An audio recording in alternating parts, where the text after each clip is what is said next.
unexpected jobs, unexpected things that come out of the blue that could kind of percolate some cashola for you.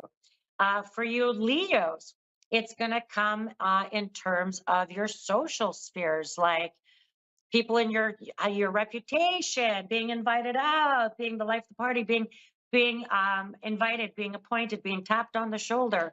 For you Aries, it's about new beginnings for Aries. I mean, that Mars and that Sun conjunct in Scorpio is like Phoenix rising stuff, like, you know, kind of hitting rock bottom and rising up. And you little Aries can definitely do have some Phoenix time. So what has gotten you down will get you up. And then we go to those earth signs, Taurus, Virgos, and Capricorns. Oh my gosh, where do I begin? If I start in Taurus, you've got all that stuff in Scorpio, your house of partnership. And so in commitments, things you've been committing to, you need to commit to yourself. You need to commit to things. You might find yourself very independent, very on your own in some way, and that maybe you're happy with that freedom now. You Capricorns, the transfer of power, that's that Pluto transit along with all this going on. Boy, it's going to be nice when the heat's off, huh? Right. I bet Capricorns are kind of hoping for that, but it feels like an intense little period. And your birthday really will be a reset button for you. Okay, Caps? Without that planet Pluto haunting you. And then if I even think of Virgos, Virgo, all this, illusion in relationships, and maybe what you thought wasn't what you thought, or something you committed to in a job and it turned out to be all BS, right? It turned out to be all not what you thought. So keep your eyes open. Keep your eyes open for those red flags, because I call it red flag season in Virgo town, and making sure you check in with some of that stuff. Okay. So this weekend's going to be a revolution, a revelation, lots of situations that certainly will help shake free and simplify a lot of things for people. So look at it that way, is that it's meant to evolve us. And so this evolution's there, just like Scorpio rising up from the dust as that Phoenix. And I just feel like that's this time. So I'm looking forward to it as a sister Scorpio. I have Echo in California. Echo. Hi. Hello. So thanks for calling in. Let's get started. I have a few minutes, so I want to get as much as I can in while you're on my show. Do you want me to focus somewhere, or you want me just to roll the dice and me be me? Roll the dice. All right, that a girl. Okay, what's the day and month of your birthday? Let's do some astrology. What's the day and month of your birthday? I'm 0316. Oh, Pisces. Oh, we just finished. Okay. So I'm going to start with Pisces. So there's something very much about your independence, echo, and opportunity, where you're in your community where you're working.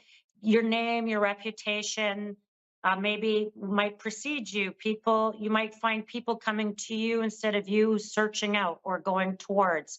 That there'll be a lot of people getting drawn in or attracted into you over the next little while. Now, I want to caution about this because I feel like they might be coming in for some of your healing energy. They might be coming in for you to fix or to help soothe the savage beast, so to speak. Now, why I say that is you've got Neptune retrograde, you've got Saturn that just stationed October 4th, and would it start to show you some of the structures in your life that feel maybe a bit confining, a bit that can even feel maybe a bit stressful.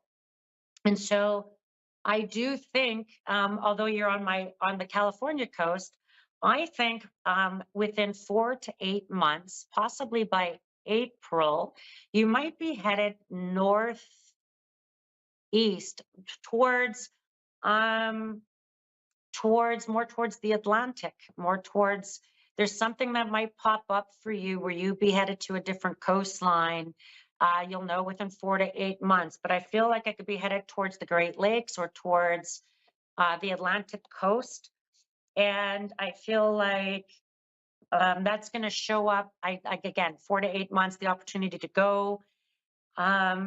There's something important about changing your circle to which you're involved with, maybe your work or what you're doing. And you might be having a circle change or a change of people, supportive people around you. And I'm going to say there's lots of like healthcare, nurses, wellness, healthcare that keep showing up around you. And I feel like it might show up around you in the sense of you having to help others, that they're coming to you, and it might feel a bit draining. So this energy is going to be pretty intense even till your birthday. Now, I don't want to get too esoteric. I want to get down to some nitty gritty. The other thing that shows up for you is your money. And now if I go back to your birthday, 316, 316, altogether that's 10. And 1 plus 0 is 1. So you have a karma of 1. Now I'm going to get to my point. Your birthday coming up in 2024 is 224 is a 8. And if I add your 1, you're going into a 9 life cycle. And then 2025, you go into a 10-1 life cycle, which is your karma year. There is something that you're going to commit to in terms of your finance, money, that it's going to be very good for you. But I feel like you're going to have to get very rigid. You'll have to get very disciplined or rigid with your money, and that you're going to have something sorted out with your financial. And I even feel like something is going to present itself in June coming up. And it comes through like maybe papers, reorganizing, refinancing, redoing. And I feel like you're going to be able to hang on to more money through this. There could be paper signed, papers agreed to. And it feels like it provides you some sort of security, or you're providing for your security in this. So it feels pretty good around you with this, my lovely Echo. Thank you. Because there, were you off work or something? Have you Right been now for a little while. No. I'm definitely working. Okay. You might have a bit of time off to deal with a health issue or something. Like, I don't want you to put out your back or something, your leg, sciatic. Because I just feel like when the pressure's on, you might wind up putting out your hip. And so just be mindful about that, because you might be laid up for a little bit with that. Okay. Okay.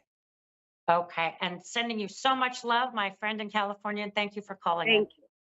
Thank you. Thank you. Thank you. Take care. And I really appreciate when I get people that come in out of the blue and connect. And I've made many friends through this show. And I've been very fortunate to make many clients and friends in the different United States through the show. And I've actually gone to visit them, and they've actually come up here to visit me and go ghost hunting and things like that. And so if you enjoy that kind of stuff, connect with me on my Facebook, and we'll chat. So I've got Becky in North Dakota, which is just south of me. Hello, Becky. Hi. So thank you for calling in. I appreciate you today. And so you have a couple of options. Is there somewhere you'd like me to focus, or would you like me just to be me and you can roll the dice and I'll tell you what's coming up? Um, I would say you could tell me what's coming up. I was kind of hoping see if you saw any spirit activity, I guess. Well, but I would be interested in that too. Okay, thank you. I only have a few minutes, so let's start with, what's the day and month of your birthday? May 3rd. Oh, okay, my little Taurus. Okay. So I think the first thing that I want to talk about is there is something about a change in where you're living that's going to present itself to you soon if you didn't do it recently. And that there's something about your education and your work very tied together, Becky. and in a good way, like you might be doing both at the same time, or something will guide you along that way. And educational work tied together is going to be very, very good for you in this next little while. Even by August, going into the new year, August of 24, going into the new year, there's something about your education really important there. There's a woman who passed. I know there's lots of dead people, absolutely, but there is a younger guy, a younger man, and an older woman, like a grandmother figure, and a younger man. Um, Both are deceased that show up when you ask about, are there dead people? Well, there always, I guess, is. But what's the point of these two? Well, there's something important about this younger guy feels like he was young, like, I don't know, young adult. Yeah. Yeah. And he can show up as someone's brother or figure or son, feel like he's young, and that he shows up with an older woman who's been gone a little bit, and she was elderly when she passed, and she's very lovely, and that there's something about a gathering. February feels like an important month for some reason around your family, celebrations, or people coming together in the month of February. And I like, doesn't seem like a typical month, but it feels important. And that if I think about the younger, there's something about a baby girl. And was was there a recent baby girl? Um, Not exactly, but everything else, like everything else you're saying, it's so crazy because I was thinking about going to this polygraph school, and then yeah, there is a younger guy that I know that passed away, and Yeah. his favorite, yeah. Sorry, Um, I'll keep talking then. I'll keep talking. Um, that there's something really important about, I love that you're going polygraph school. I feel like it's going to be right in line with your work and where you're headed. And I do think that with once you're done this education with your work, you have a move coming with you, you know, and mhm, that's okay, because in that you're simplifying a lot of things, like even some friends. I gotta say, like, you might be getting rid of some, I don't know, like sometimes people can be really negative, or a bit mhm, toxic. yeah, And I just feel like you don't want to invite that into your world, because I don't want you turning cynical in your job, because you might always have to deal with tough things or whatever, tough people. And mhm, so you might be really simplifying a lot of stuff in your world right now that I feel good about with you. And that because I feel like, all I keep thinking is, oh my God, boyfriend issues, or oh my God, there's like boy issues. And they can be yeah. complicated, Oh my you god, know? Yeah, yeah. complicated. Oh Taurus, my your god. birthday. Honestly, I find astrology the most predictive. I could talk about your birthday for an hour and a half. So I'm gonna, because you're my last reading on the show, I just gonna keep going for my last few minutes with you. And I just want to say, you have um, you've had the North Node of Destiny in your sign. You have the planet Uranus. You have the planet Jupiter. I want you to use this energy, because this is the final eclipse in your house of partnership, or sorry, the final new moon that's in Scorpio, and it's going to show you a few things about relationship that you might go, oh, that's it, that's it, and I'm moving in my direction now, and I feel like all good, because by your birthday, I want you to have your application into that school. Okay, make that your birthday Okay. present, because I feel like Okay. what follow that is funding. You'll get funded, or you'll get money together for that program. You'll see. Okay. Okay. And Okay. I feel like you're going to meet a whole bunch of different people in your world.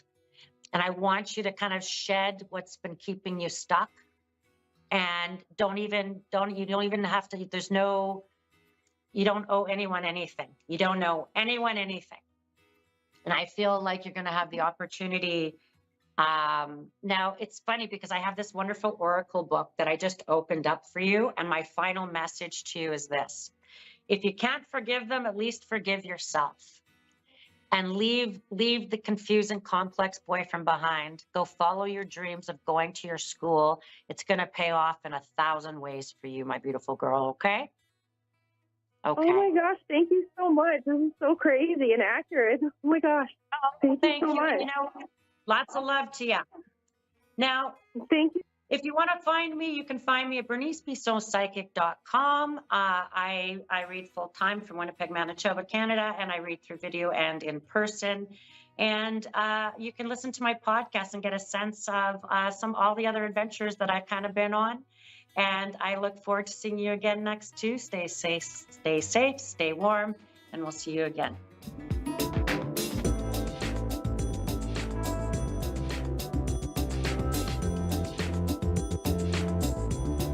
You're listening to A1R Psychic Radio, Earth's #1 psychic radio network, and watching Moonstruck TV, enlightening television.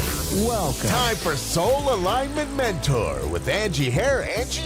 Live from AngieHarris.org. Connect direct. In North America, dial 888-454-2751. In London, 20-3519-2158. In Sydney, dial 02-8488-3147. Or online, contact us through our Facebook page, facebook.com/psychic radio. Or one of our websites, AskOneRadio.com or Moonstruck.tv. This is Soul Alignment Mentor On A1R, the Ask One Radio Network. Welcome back, everyone. If you are just tuning in to me, I'm on every Tuesday at 2 o'clock Central Time, so wherever that is for you in the world. But my name's Angie, and I am a soul alignment mentor, which means that I help others align with their highest purpose and get to know themselves spiritually. So that requires healing from ego programming or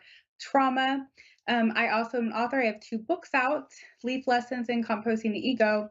And I also spent over 18 years working in the mental health field. So I combined both my expertise with mental health into my gifts of being able to provide mediumship and insight through psychic abilities for people to align with their souls.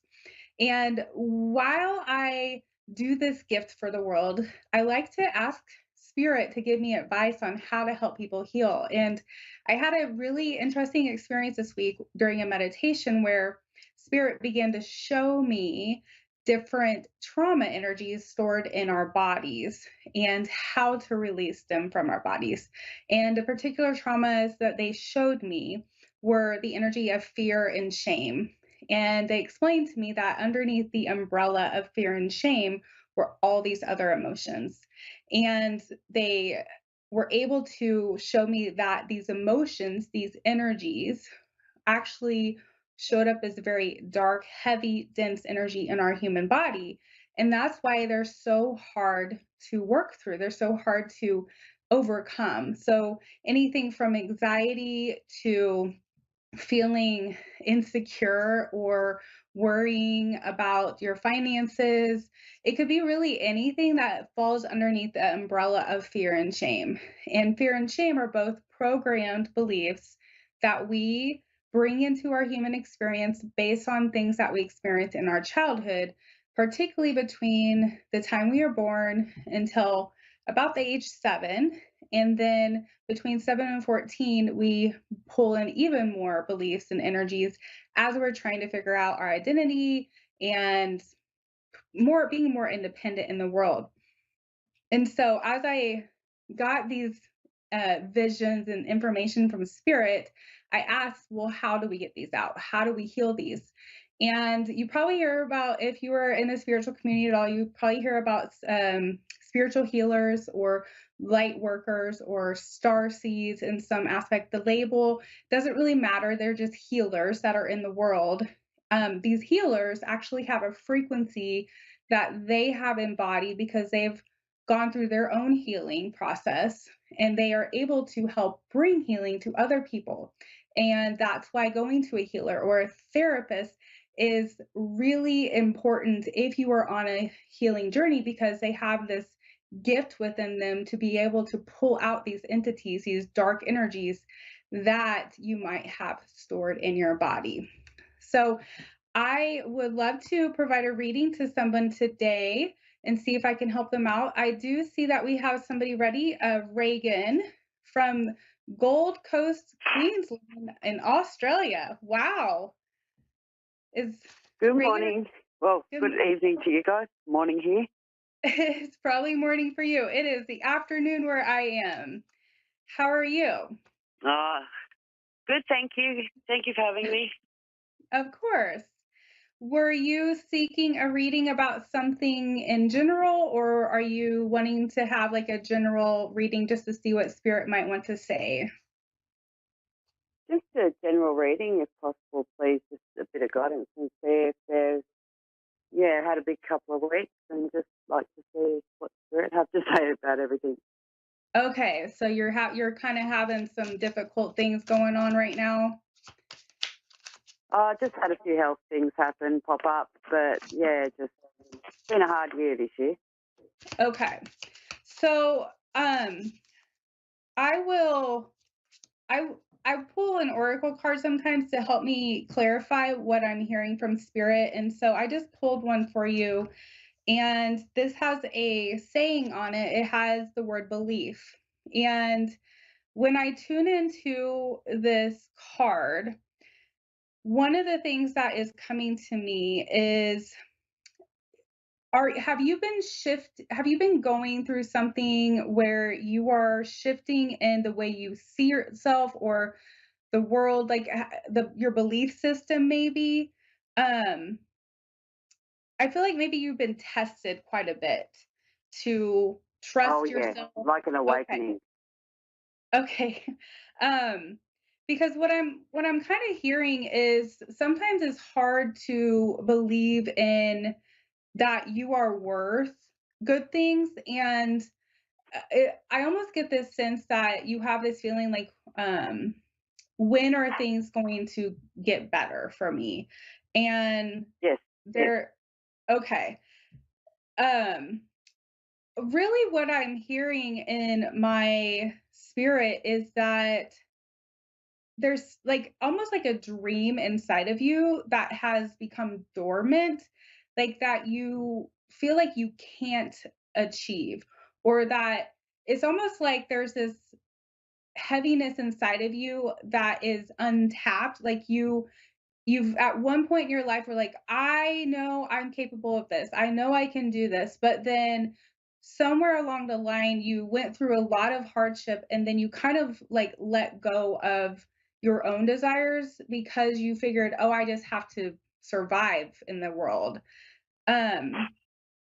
But spirit is wanting to remind you that you have a purpose and a gift inside of you, and that it is supported, and to not forget that you are worthy of things that you want and you desire. And I'm even hearing that some of the manifestations that are happening in your body are from the energy of, like, I feel like maybe there's been times you've abandoned yourself to make sure that other people are okay. And when I say abandon, I don't mean that you, okay, like you're not, you're just very empathetic and you want to make sure other people are okay. But in the middle of that, you don't always get to take care of yourself. Is this aligning with you? Yeah, 100%. So, okay. So this is going to sound kind of crazy, but I just heard spirit say sometimes we have to take drastic measures to get people to slow down and to start paying attention to themselves. And it's almost like you it's not crazy. You go so much and you do so much that you don't take that time to slow down to take care of yourself. And right now, spirit is like kind of almost like forcing you to calm down and slow down. They did. Your body. I ended up in hospital with sepsis and bilateral renal failure 10 days ago. Oh my goodness, I'm so sorry. That's so hard. yeah, and I sort of ignored it till I started on the Friday, and they were borderlining heart attack at 40, and it was Sunday. I went to the hospital. In the end, I think I couldn't do it anymore. I had to call an ambulance. Wow. Wow. Well, I am glad that I'm hopeful that you're on the mends and that you're moving forward from this Yeah, really I am. hard. Okay. But I feel like Spirit just wants you to know that they see you, they are with you, they know that this has been hard, but this is almost like the manifestation of helping you to see where you're not functioning and where you need to take care of yourself more. I'm Yeah, hearing a little bit more about slow down, like, and this might require letting some things go in your life as well, but slow down when you are making choices. So I'm even hearing like when you eat something, like kind of think about, this is going to make my body feel good or not feel good. And the more that you start aligning kind of like the daily task with your intuition and the belief that you are being supported by spirit, by God, by your spirit team, the more they get to help you. I'm also hearing them say that you may not know that you can ask them for help, and they want you to do that more often. They want you to open up the like channel for them to kind of move into your life. Maybe you could ask for signs from them. yeah. Um, and they're saying they give you signs already, but it's okay that you sometimes you question them though. It's almost like um Yeah, every day I get 1, 2, 3, 4, 2, 2, 2, 4, 4, 4, 5, 5, 5. It's all day, every day. Okay, yep. So that is just spirit saying, we are with you and we see you and we will help you through this. So trust it. I'm being told to tell you, so I have a book out called Leaf Lessons. And in my book, I talk about a vision I had back over 20 years ago of a leaf. And the vision talked about this leaf needing to rest in a river in order for the river to carry it instead of fighting against like the rocks. And I think we do that as humans, like we try Yeah, to control things and we want to fix them. We want to like all this stuff, not even our stuff. We want to fix everything for everybody. And but in the yeah, middle of everyone else it, by ourselves. yes. So Spirit is saying if you just lay back and trust a little bit more, we will help guide you through this, but they're going to give you some tools on not only healing your body, but being able to align your mind also. Because I just Yep, heard that you actually are pretty intuitive. You do have some yeah. gifts. Okay. But you don't use them. And No, they're I use them for everyone else, and I'll hear things for everyone else and warn them, but I don't for myself. Yes. So the whole message is coming back into you are important too, and to shift your belief from the need to be all things for other people to be all things for yourself first. It's like putting the Yep. mask on the airplane first kind of a thing. But Funny you say God that. is That's what I say to everyone. isn't that funny how spirit will tell you the same things that you tell other people? Yeah, um yeah, but I don't do it myself. Yeah, I'm bad for it. Sometimes it has to happen that way. I know that I'm like that. Like when I'm feeling off or I'm struggling, like it's always helpful to have somebody repeat back to me what I say. And then it's that moment of like, oh, I got to take my own advice. Like I can share this with other people, I but if actually, I yeah, like especially that the in a plane you need to put your own mask on first before you can help your kids and this and that. I actually fight myself, like in the head. I'll sit there and go, this is just so stupid. Like, how do you know? You're not meant to fight. Like, I fight, I argue it with myself. Like, this is so wrong. No, you're meant to look after your kids and everyone else. And yeah. Yeah, well, see, I think this is just your reminder to trust yourself and to know that you really do have this ability inside of you to kind of move forward and heal. Like, I'm even being told to remind you about the power of manifestation. And when you align your belief Like, and your energy, it's is this something funny. you've It's been funny because I've told? actually said this year. It's funny because recently, after I came out of hospital, I'm like, right, I'm done with this manifestation. I think they're just going against everything I'm trying to manifest. So I'm not doing it anymore. Let's try a year of no manifesting. It might work well this year coming. Well, there you go. It's just, I think this is just funny how this is working. Like, Spirit just wants to remind you they got you, that you can believe in yourself, that you will be okay, and ask for more help. And don't, like, I feel like you get gut instincts very easily, and just start trusting that more often. Yes. So, well, Yes. I hope this has helped you. And if you would like to elaborate more, you're always welcome to get on my website, angieharris.org. But I hope you feel better, and best of luck to you. So, Thank you very much for the reading today. You are welcome. Thank you all for tuning in today, and I wish you a beautiful, lovely day.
You're listening to A1R Psychic Radio, Earth's #1 psychic radio network, and watching Moonstruck TV, Enlightening Television. Welcome. Time for Medicine for Your Spirit with Raylene Byrne. Raylene Byrne. Live from RayleneByrne.com. Connect direct. In North America, dial 888-454-2751. In London, 20-3519-2158. In Sydney, dial 02-8488-3147. Or online, contact us through our Facebook page, facebook.com/psychic radio. Or one of our websites, AskOneRadio.com or Moonstruck.tv. This is Medicine for Your Spirit On A1R, the Ask One Radio Network. Namaste, everyone. Welcome to Medicine for Your Spirit. Yes, here we are. 1111 Gateway is right in front of us, and it's quite big. I just want to offer, if anyone's interested, do it, don't do it. I keep getting the message that if you can find space in your day to put your feet on the earth on 1111, take a breath in, open your arms as wide as you can, face the sun, and request the 1111 Gateway light activation to align and attune you to the new role of your soul. And then you finish it with, thank you, I am ready. And take a few breaths. Apparently, that's all we need to do. So here we go. We've got a lot going on in the world, as we know, and I hope you're all doing well. Today, I just really want to talk about these big transitions that we're going through, the energy portals, the new moons, the full moons, the all these things that are just lining up, and we're being squeezed, really squeezed. The other day, I was given the analogy of a sponge, you know, when you're washing your dishes up and you have a sponge and then you squeeze it. It's like that's what happened. It feels like we're all going through this big universal squeeze and everything's being pulled out of us that is not for the next role of our soul, basically. So taking care of ourselves while we're all in this is so important. Being very clear with where you're putting your energy is one of the critical things right now.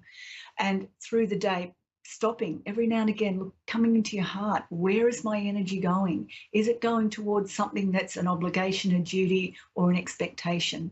Is it something that I don't really want to participate in or don't want to utilize my energy with? We've got to start asking ourselves these questions. There's a moment coming up between now and the end of the year where we have to be very potent within ourselves. Access the medicine that we are, the medicine for our own spirit. We're starting to get quieter with it, and we're starting to realize that there is so much in us about to be revealed. So if you're in times of uncertainty, and there's a lot of that, if you're in fear, and there's a lot of that, if you're in a place of giving up hope or you know, what's the point? There's a lot of that going on. You've got to come back to yourself. You've got to come back into your heart, breathe into yourself, because at the end of the day, on a higher level, at your soul's knowing, you chose to be here. You chose some of the or all of the experiences that we are having, whether we've had them or are having them now. We've chosen them. So somewhere in us, we have the ability for solutions, for answers, for new ways forward. We have it. It's there. We can't access it by running around being distracted. We have to access it by sitting with ourselves. So a little practice that I have been doing all year. There's two things I've done this year which I've found have benefited me greatly with my vitality, my energy, my heart staying open, and seeing and learning more about myself. And the first thing is this. Every month, I made a commitment in 2023 to do something I've never done before. And I have followed that through. Some things I've loved and I'll do them again. Some things it's like, oh, well, I'm glad I've done that, but never again. But I did it. So this, when we set a commitment like that and we show up for it, we are opening and expanding ourselves to know more about ourselves. And we get to see and feel the conditions and the beliefs and the limitations and the inhibitions that restrict us, okay? The other thing I've done this year, and I found it really profound, and I've been following a person online called the Oracle Girl. Her name is Jacqueline Hobbs. She's not everyone's cup of tea, but I adore her because I get her language. I get her. What she talks a lot about is our connection to pure love, purity, and how sitting quietly by yourself without any music, without headphones, without podcasts, without TV in the background, without anything else. When you sit with yourself for 5 minutes and breathe with yourself, it's remarkable what happens when you do that as a practice. You just absorb the love and you be with yourself. I would like to invite you to try it. Let me know how you go. So I've got a call here, Joanna from Indianapolis. Have I got that Hi, right? how are you doing? I'm good. How are you? Delightful. So glad to be talking to you. So how can I help you or be of support or guidance or anything? What can I do for you? What kind of readings do you do? I'm more about taking action. You're an I'm more- intuitive then? it's all- Okay. Would Very you like good. me just to? Sorry. If you want to just do it general, and I can like throw in some validation, and we can go from there. Sure. Here we go. So we've got the 1111 portal gateway coming up, and there's a lot of change available and on offer for us. So I will do an earth, air, fire, and water one for you. Okay, so here we go. This is for Joanna. Earth, air, fire, water, calling upon the lineage of mystics and mysticism, healers and ancient healing, and the wisdom of the universe to come through to give simple, practical, doable, and relatable information. I'm all about simplicity. If it's not simple, nobody does it. So here we go. This is Joanna's earth. This is where she's at right now. Okay, so where you're at right now is soul purpose. You might be wanting to shift gears. You might be asking what your soul purpose is. What's the next thing I'm meant to be doing? How do I align with it? Am I on track? Those types of questions. So my big thing with soul purpose, and I say it all the time to people, is you are your purpose. You are your purpose. Your soul knows what it's got to do. So instead of us trying to find our purpose in what we do in life, we start to acknowledge that I am my purpose, and what I do is an expression. That's all it is. It's just an expression. So this for you is about looking. You might, if you're not looking, you're on the pathway more. This is about living a soul expressed life. So this is probably where you're at right now. You feel quite. Pardon? Yeah, I just wanted to say I feel it. I actually just decided to stop my old career and start doing oracle card readings, and some good things have come out of it. Some frictions come out of it, and I'm about to go have to deal with some things about that. Yeah, no, you're not wrong. I'm actually doing the thing, and the universe is taking steps towards me. Yeah. That's when the magic happens. So this is this is the water element, what you might need to release or surrender into, and it is new growth. This is faith. Like, look at this image of this beautiful soul here. She's amongst the seeds that she's planted. So this is new beginnings and new growth. So you're getting ready for another level of you expressing yourself in the world. So, and there's a lot of faith with that. We have to have faith in ourselves that when we start doing our soul work, that we're on track. So it's really surrendering into that and going, okay, I know what I'm doing and it feels right. I'm not going to question it. I'm just going to start becoming more and more and more of it and expressing more of it. The fire element for you, which is the action, is gratitude. So, you know, and I'm sure you're a person who has a lot of gratitude. I'm a person that I like to share with people a 10-second process for gratitude, and it changes games. And it's simply random times through the day, hand on your heart, breathe in. And as you're breathing in, you're saying to yourself, what am I grateful for right now, in this now moment? And then as you exhale, you open your eyes, you look around and you pick something. And whatever's around, you pick one thing and you say, I'm really grateful for blah, blah, blah, blah, whatever it is. And if you do that I do that on my drives. I appreciate the treats, and I love that practice. Absolutely. It's something I teach to the people that I coach. Great, because it works like compound interest. You just keep adding more and more to your field, and you become more and more aligned and attuned with better things, and the universe understands the language of gratitude, and it'll give you more good stuff. And this is what you're expanding towards. This is the air element. Oh, rebirth. Look at this. Oh my God. There's an unfurling about to happen. There's a new level of you about to start nudging its way out and wanting to be more, I suppose, I don't really like the word being more seen, but being more acknowledged for your gifts, skills, talents, and your natural abilities. So this rebirth, again, it's a new beginning, a new start. It's a new aspect of you coming through, and you're getting ready for it. So you're expanding. 2024, I feel like you're going to be offered lots of different things. We're going to start stepping into different ways of opening your heart and opening your service that's going to be beneficial for many. So that's your 4 cards. Thank you. That makes sense. Sure does. Thank you so much for the validation. I hope you have a beautiful night. And thank you for calling in. Medicine for your spirit. We have it, we are it, we live it. Bye for now. So there you go, guys. As I was just saying, start tapping into your own knowing. It is the medicine for your spirit. It is the medicine. And there is so much healing, physical, mental, emotional, and spiritual, that we can initiate and activate within ourselves when we know who we are. So that old saying of know thyself has never been truer than what it is right now. So thank you for listening. This is Raylene Byrne, Medicine for Your Spirit. Start tapping into yours, and come and find me on my website, rayleneburn.com. Bye for now.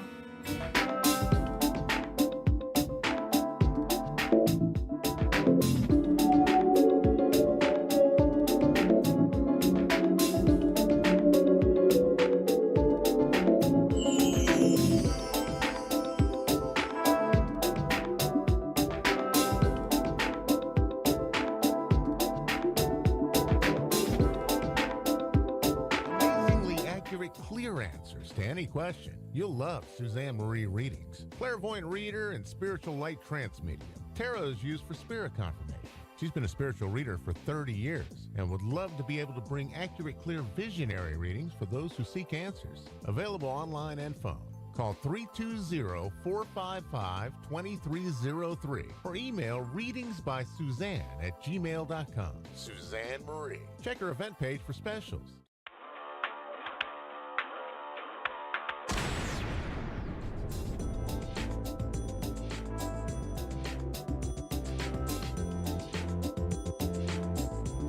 You're listening to A1R Psychic Radio, Earth's #1 psychic radio network, and watching Moonstruck TV, enlightening television.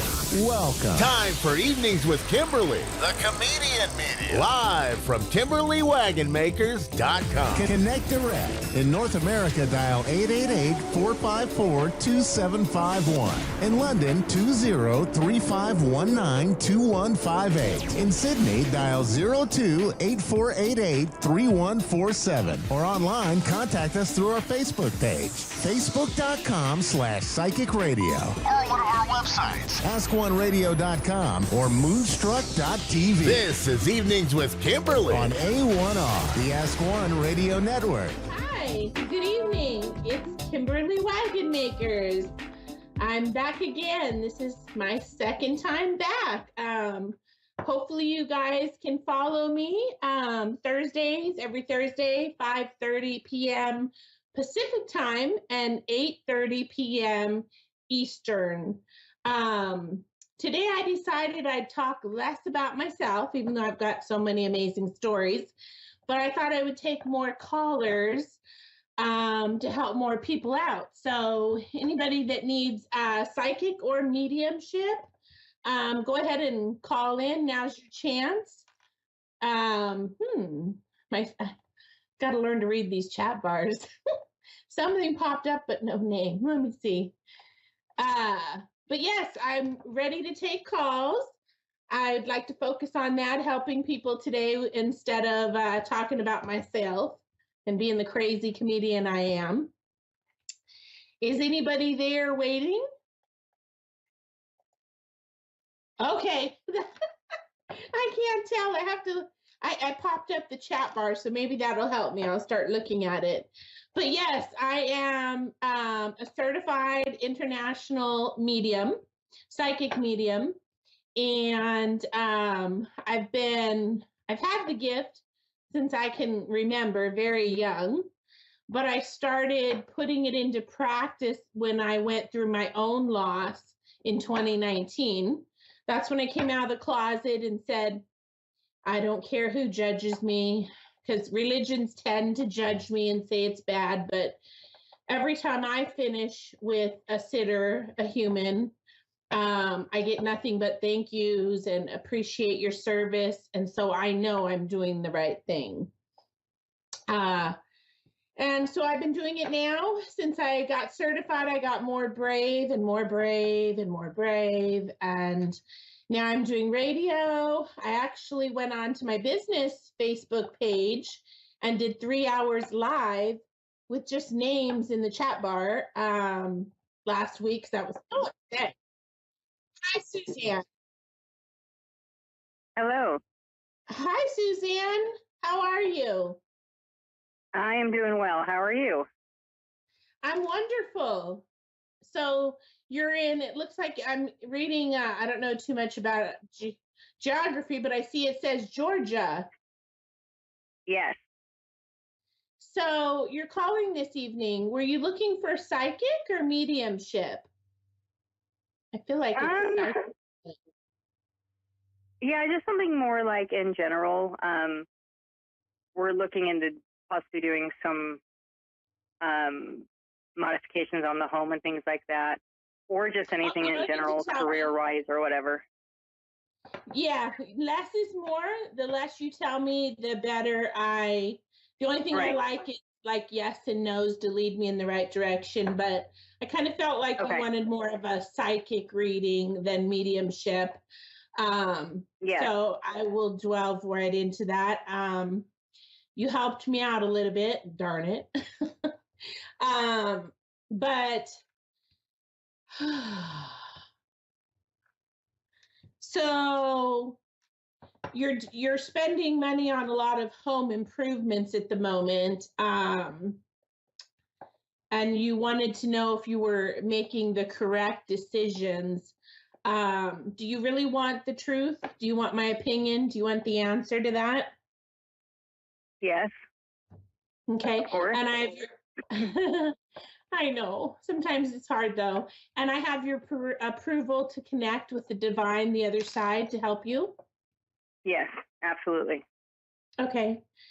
So, I am inclined to tell you not to spend too much money on, how do you say, redecorating, upgrading your home. I feel like you're doing it because you maybe want to upgrade to another home and you feel like you'll get more money out of your home by doing this. Okay. Maybe a little bit. Okay. So the market right now is really good, and I feel like there's more inventory than there is for sale just because of interest rates. So now I'm talking business. But I would say if you're really, spirit's going through my nose. Whenever I do that, it's not gross. It's nothing weird. It's just spirit. When your nose, it knows. I would say that if you're really wanting something modern, I would encourage you not to maybe waste that money and just put your house up for sale. You'll probably get more than you think you'll get anyway. And then you can literally pick what you want and all those specific things. I feel like it might be a waste of money that you don't need to waste. Does that help you at all? Okay. It does. Okay.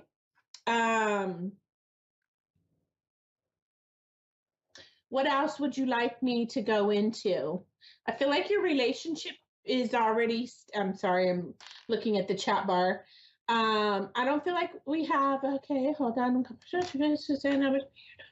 Okay, trying to read the chat bar and go very quick. But I have 5 minutes left with you. So do you have any specific questions? Because I feel like your relationship is very steady and strong. I don't feel like there's any issues there.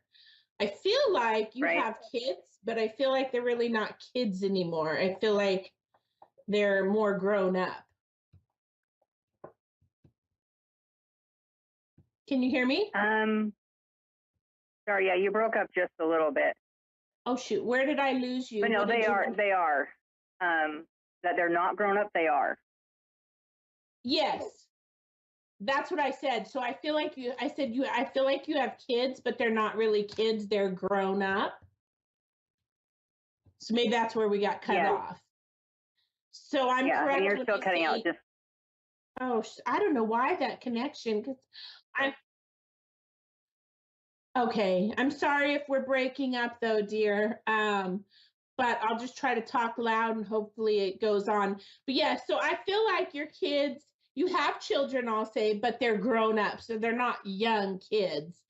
I feel like your relationship is good as well. So there's nothing to talk about in that category. I feel like maybe this reconstruction you're doing on the home is also kind of like a hobby thing, but I just would rather see you maybe just save the money, sell, and move into something you can pick that is already the way you like it. Okay. Does that help? And ask me or tell me where you want me to rewind or.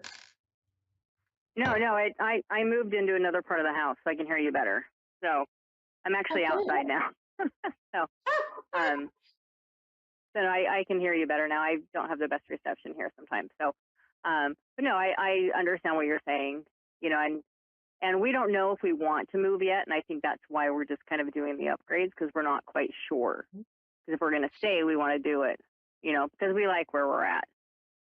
We just don't know where we're going yet. So really, you know? I guess I would want to encourage you to really talk about it and think about it.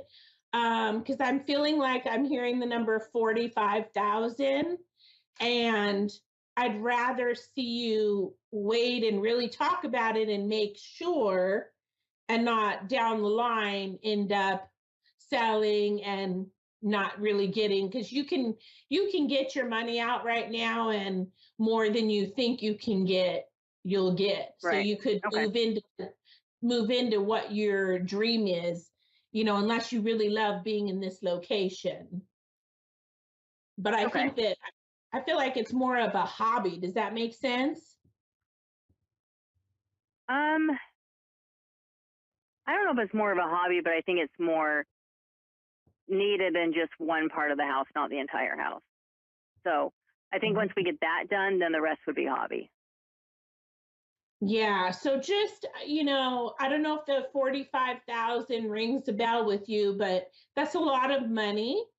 So just want to encourage you to really think and make sure, because you guys could easily get your money and more than you think right now and move into what you want.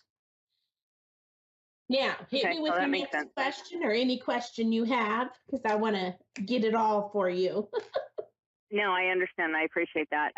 Maybe my career path and then my husband's.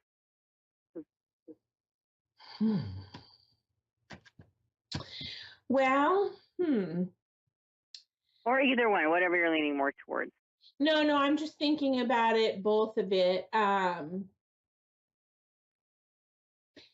So are you 39? No, I wish I was. I wish I was 39. What? Because I'm hearing 39. So does that mean anything to you or him? Not that I can think of right now. Okay. So I would say, like, both of you have been in the same career. I feel like you both have been in the same career most of your life. And 60 seconds. I feel like you've been in the same career most of your life. And at this point, I probably wouldn't recommend switching into something totally new unless it's what you love. Okay. But I think for the stability, I would stay, both of you, in what you're doing, because I feel like it's what you know and it's what you've both been doing for a very long time. So it's going to be better for your retirement unless there is something that you want to pursue that you really love.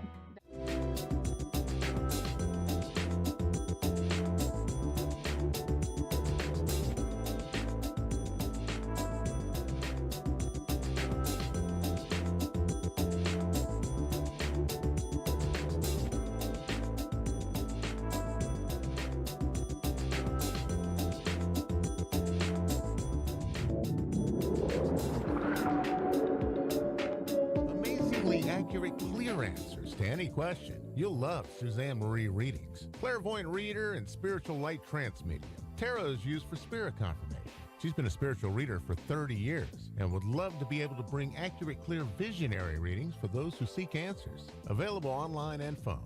Call 320-455-2303 or email readingsbysuzanne@gmail.com. Suzanne Marie. Check her event page for specials.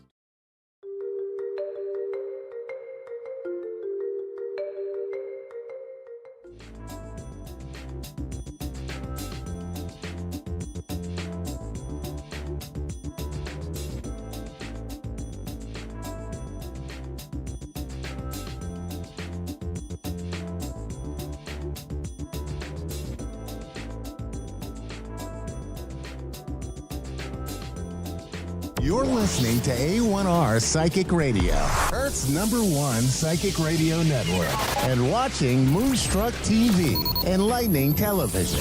Welcome. Time for Psychic Paths with Suzanne Marie. Suzanne Marie. Live from PsychicPaths.com. Connect direct. In North America, dial 888-454-2751. In London, 20-3519-2158. In Sydney, dial 02-8488-3147. Or online, contact us through our Facebook page, facebook.com/psychic radio. Or one of our websites, AskOneRadio.com or Moonstruck.tv. This is Psychic Paths on A1R, the Ask One Radio Network.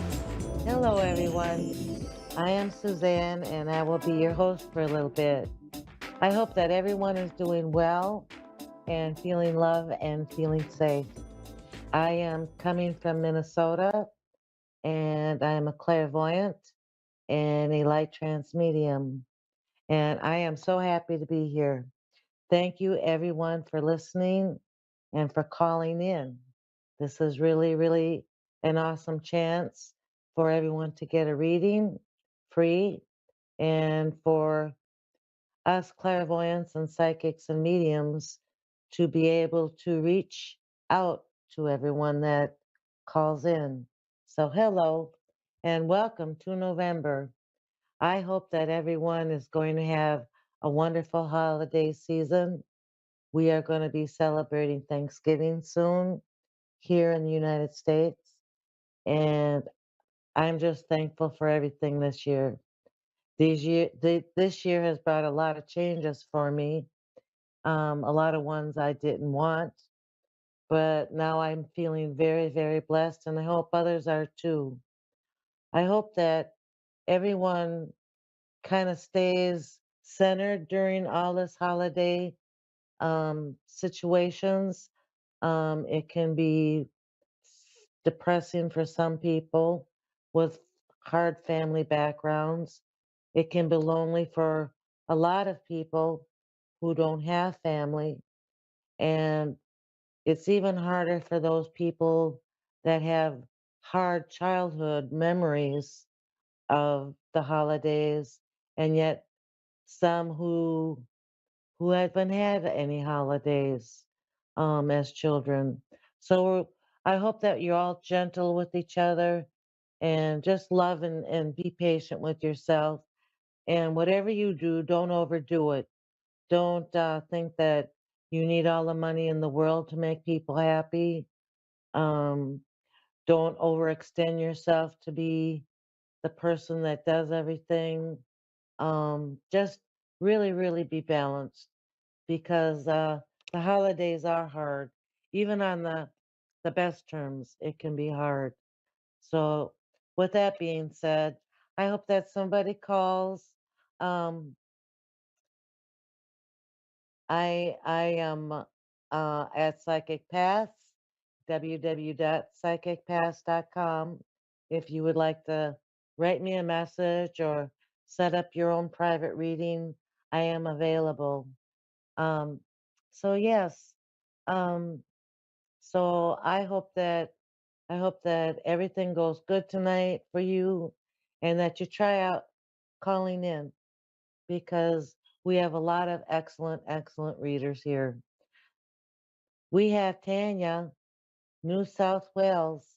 Hello. Hello, Hi. hello, How are hello. uh, how are you? Yeah, not too bad today. Thank you. Yes. Good, good. What can I help with tonight?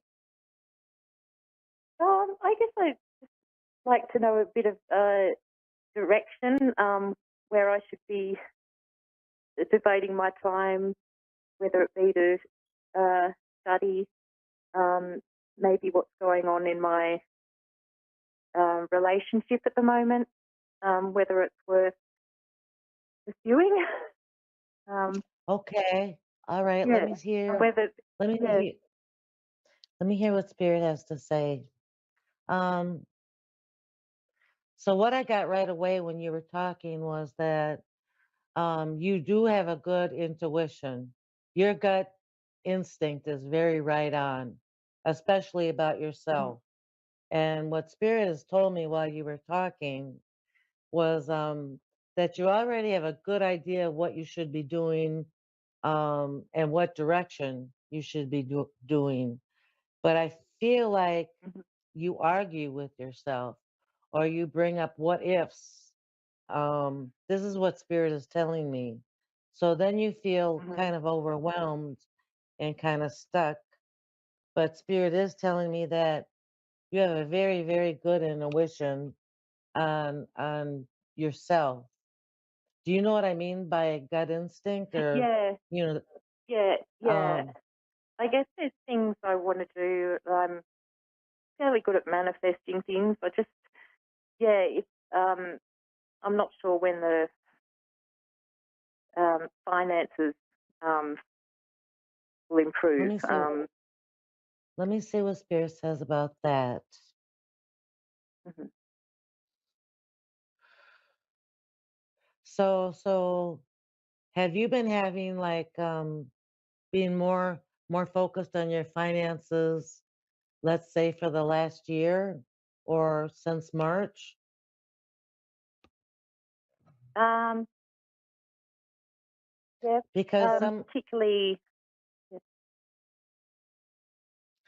yeah, particularly excuse now, me. within the last um, few months. Yeah. Okay, hang on a second.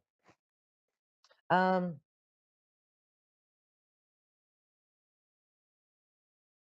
yes, they say that you've had a blinding flash of insight on the finances part. Um I feel like there's going to be a little difficulty or a stagnation for a while. Um, and that's just, I feel like planetary situations, not karma, but planetary Yeah. situations. And I So feel like, how long do you think see that going on for? Like months or I feel like it's going to happen for about the next 6 weeks, the next month, next the six next weeks. 6 weeks? And Yep. I feel like there's a hidden lesson inside this. I'm not quite sure what it is, but I think you're even bright enough or intuitive enough to know that there's a lesson in the money being stagnant. Like, what have you learned from this? Because Oh, somehow okay. Yeah. there's a little lesson in That this that yes. Um, that makes but that's sense. mainly Yeah, being more sensible. oh, it's so hard to do. For me anyway. Um, Also, you have a very, very good outlook on money. You know it's a tool. You know it's not the feast, but it's the utensils in order to have a feast. So I feel like by the end of December, you should be doing really well. I feel like the manifestations aren't going to come little by little, but they're just going to Yep. be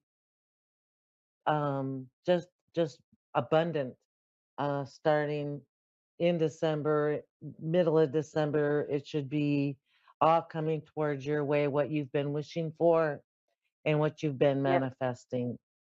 That's what I Oh, that see. sounds awesome. Yeah, that's what I've sort of planned for. Um, yeah, And I, it, and I feel like yeah, it's brought on some sadness for you, and I can understand that. And maybe you don't know that there's a sadness right now, but it's a sadness because, money's important. It's like air.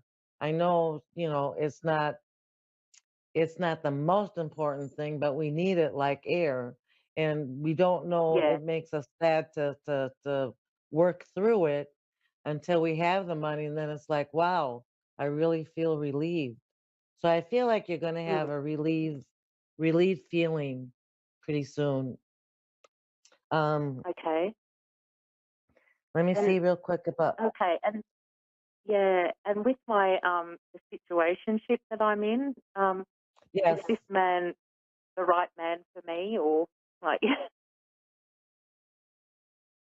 I do believe that he is very, very good.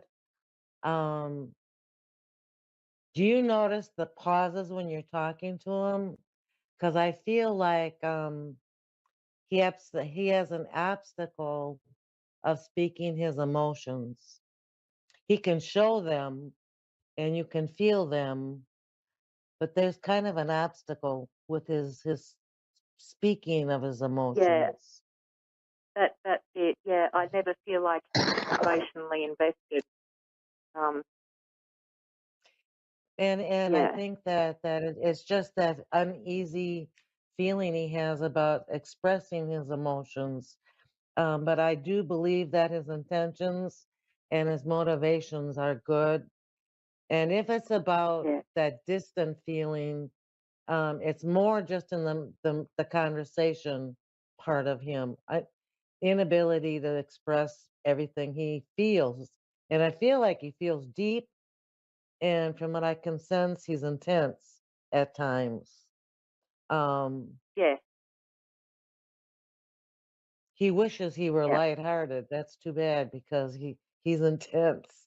I just heard he would like to be lighthearted and easygoing, but he's very, very good. I think that you should I stick think with he's him until, okay.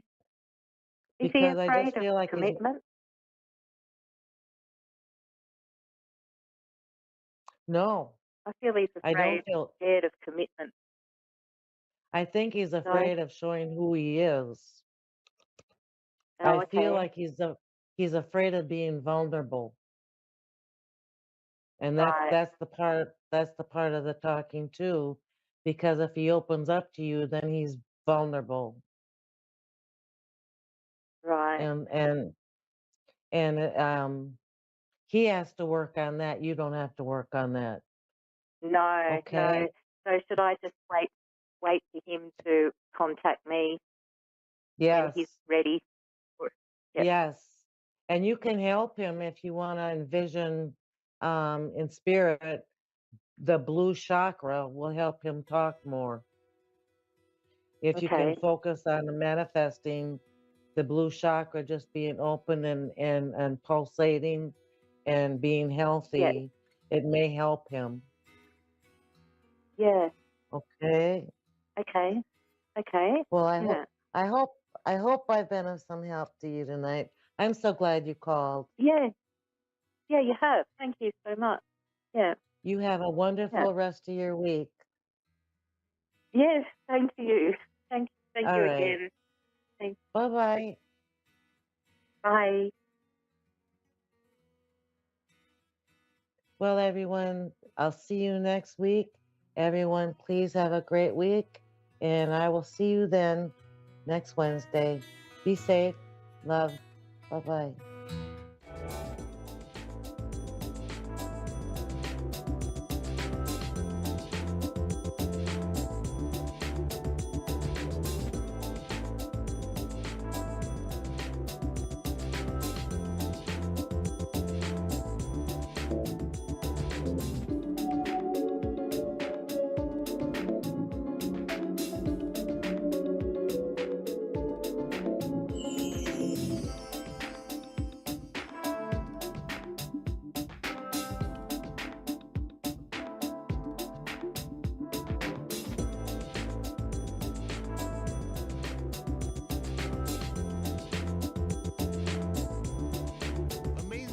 accurate, clear answers to any question. You'll love Suzanne Marie readings. Clairvoyant reader and spiritual light trance medium. Tarot is used for spirit confirmation.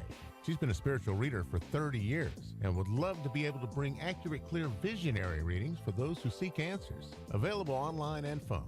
Call 320-455-2303 or email readingsbysuzanne@gmail.com. Suzanne Marie. Check her event page for specials.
You're listening to A1R Psychic Radio, Earth's #1 psychic radio network, and watching Moonstruck TV, enlightening television. Welcome. Time for New York City Celebrity Psychic with Perry Lyons. Perry Lyons. Live from PerryLyonsBrilliance.wixsite.com/Perry Lyons. Connect direct. In North America, dial 888-454-2751. In London, 20-3519-2158. In Sydney, dial 02-8488-3147. Or online, contact us through our Facebook page, facebook.com/psychic radio. Or one of our websites, askoneradio.com or moonstruck.tv. This is New York City Celebrity Psychic on A1R, the Ask One Radio Network. Hello, darlings. Hello, my cherished ducklings. I'm Perry Lyons, and this is New York City Celebrity Psychic, which is me. And you are my viewers and listeners, and that's you. And now that we all know our place in the world, let's move on. The sky is lit up with Perseid meteor showers tonight. I don't know what that means astrologically, but it sure is pretty. If you step outside and look up, you want to duck so one doesn't hit you. But they're absolutely beautiful. It's like watching wishes streak across the sky as they come true.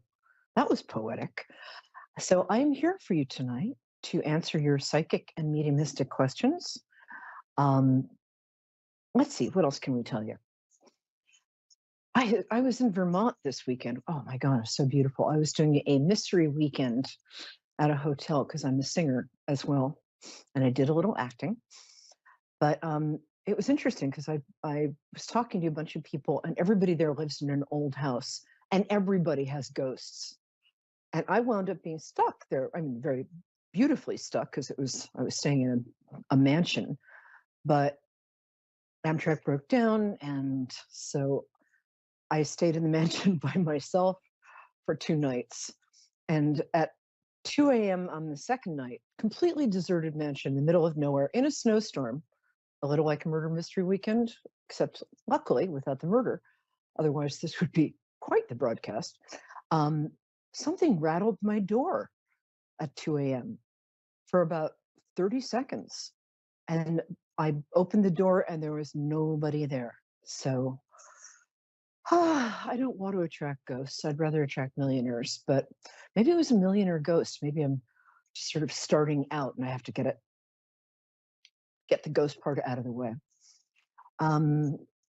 So as I said, I'm here for you. We are broadcasting, what an old fashioned word.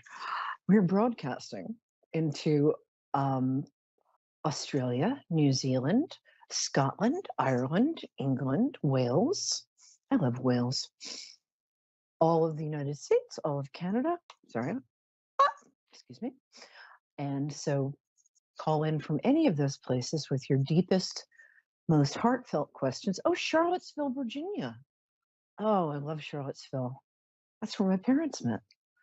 They were both from 77th Street, New York, and they met in a blind date in Virginia. Hi, darling. How are you? Are you there? Yes. Well, I can't see. Yes, I am. Oh, good.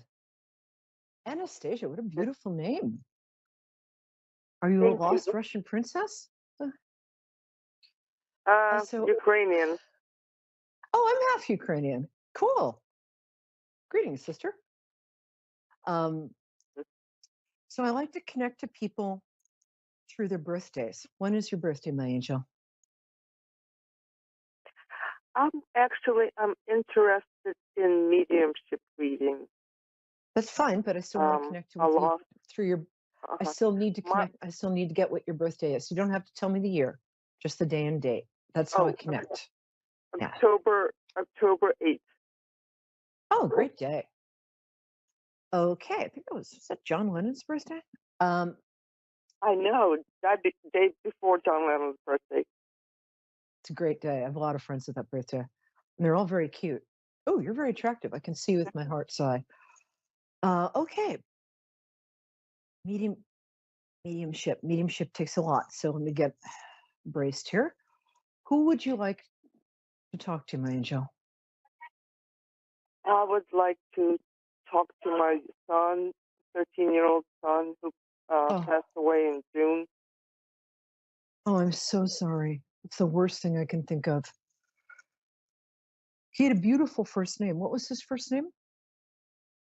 Lucas, with a K. I love that name. Okay. Did he have kind of light brown, almost sandy colored hair and beautiful eyes? Yes. Yeah. Beautiful eyes. Beautiful. Yeah. Like almost hazel green? And he was about very blue. Oh, okay. I'm sorry. They're very ocean colored to me. So I got the green, but not the blue. God, he's beautiful. Thank you for swinging by. Oh, but does he love you? He misses you. He's fine. He says he's with one of his grandparents. Not sure which. He's taking a lot of classes, but most of all, he wants you to know that he wants me to tell you a few other things first, aside from the fact that he really loves you. Does he have a sister? No. Okay, there's a girl his age he wants to say hi to. Well, there's a girl that's older. Ish, yeah. Maybe 16? She's 18. 18, okay. I'm having a hard time getting her name. I don't know if this was a friend or a crush, but teenagers. Do you mind if I ask, did he pass suddenly? Suicide. I'm so sorry. The first thing he wants to say is he's terribly sorry. He did not, it was an impulse. He was not that, honestly, he wasn't that unhappy, and you were a terrific mother.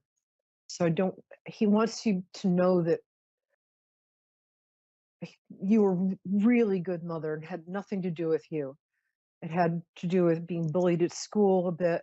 It had to do with just being confused about life and being a teenager. And but he's very apologetic.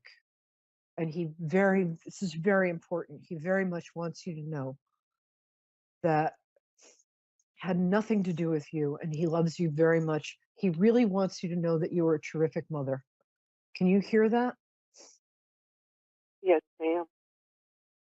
Okay. Can you ask him is he around us as much as I feel him? Very much. And he does. He's a little mischievous. He wants your attention. He's worried that you'll forget him, which of course you never will. No.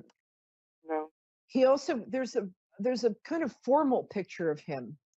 He would like you to put up a more informal picture. He has a favorite picture of him. He might be playing a sport or something. He'd like you to put a more. No, he didn't play sports. I mean, I have a whole bunch of informal pictures. Okay. All over the house. Or maybe there isn't. I'm sorry. He's a little distracted because he didn't know he could talk to you. Yeah, he's with you a lot. He says nothing embarrassing, Mom. Oh my gosh, she's so smart. Did he read a lot? Was he good on the computer? Yes. Yeah. And very smart. intelligent. And brilliant musician. Did he? I'm sorry, I'm having a hard time. He's coming through kind of sporadically. I wanted to say violin, but I don't know if that's right. But yeah, a born musician. He takes after somebody in your family that way. But yeah, he understands music. Yeah. Me. Oh, there you go. Did he play piano and something else? He played a lot of instruments, mainly bass guitar and cello. Cello. That's what I'm sorry. It's a stringed instrument, but I got the wrong size. Oh. Yeah. And he was good at classical, and he loved. Funny, I want to say Bartok, but he was also doing some modern stuff on the cello. His face when he played is so beautiful. He looked like an angel. Anyway, so yes, he's with you very much. You might have felt him tap your shoulder. Also, he's going to communicate. You might be finding coins. He might be turning lights on and off. He wants your attention. All the time. Yeah, he's very present. We had all the signs. I'm a beginner medium, so I feel him tickle top of my head. Yes. Sometimes I get his emotions like around my neck and chest area. And sometimes it's almost like you can see him move in your peripheral vision. It's interesting. He's very invested in being around you. So, also, he wants you to know I'm very invested in him being around because, I mean, I feel his energy all the time. Yeah. I just miss his physical presence. Yes. He says he's just in another room, but that's a hard. I can't imagine what you must be going through. My heart really goes out to you. It's the worst thing I can imagine. But he's the most present with you of anybody who's ever come through. He's so present with you that he's sort of flickering for me, but very present for you. The other thing, he wants you to know a couple things. You can talk to him and he will hear you. He can help you with stuff too. We have to ask. They otherwise can't help unless it's a matter of life and death. But if we ask for help, even with small stuff, ask him to help you find a parking space. Ask him to help you find. Just ask him to do little jobs for you because he will. And you can also tell him. You know this already, don't you? Well, I asked him a few things, and he helped me with. Yeah. And sometimes we communicate with numbers. Like if I have a question, he sends me 3111. Yes. And sometimes 444. That's interesting. He wants you to look out for that in the future. That's another number. But 111 is definitely him. Also, usually 3111. Yeah. Also, birds. If you notice something, what he wants you to know is if you think it's a sign from him, it's a sign from him. Oh, very important. He wants you to know that when you dream about him, that's a visit. That's not a dream. Yeah. That's him. That's the only thing I don't dream about him a lot. Well, I think you're scared too right now because it's so fresh. No. And I think I don't have fear. I've been asking him to come in my dream. So. he's also taken a little time because it was, I don't think he expected it to. It's one thing to say, I'm going to kill myself, and it's another thing if it actually works. And I don't think he expected it to work in some level, so he was kind of surprised the first few months. He's just getting his feet under him there. There absolutely is an afterlife, and it's beautiful. And he's learning and growing and changing, but he's still him. Love doesn't die, personality doesn't die. So he's very much with you. He's starting to fade. Thank you so much. Oh, darling, I'm so glad he came through, and just know that he loves you tremendously, and he's very, very much with you. And thank you for letting me share his wonderful personality. I'm very grateful. Take care of you. Thank you so much. Take care, love. Oh, Bye. What a wonderful woman. I forgot to do the tarot weather, so we're going to. That was a very moving call. I'm very grateful. I'm very grateful for everybody who calls in. I only get the most amazing people. One exception, a drunk lady about 6 months ago. Aquanda, what a beautiful name. College Park, Georgia. Aquanda, can you give me a minute? I'm just going to do the tarot psychic weather.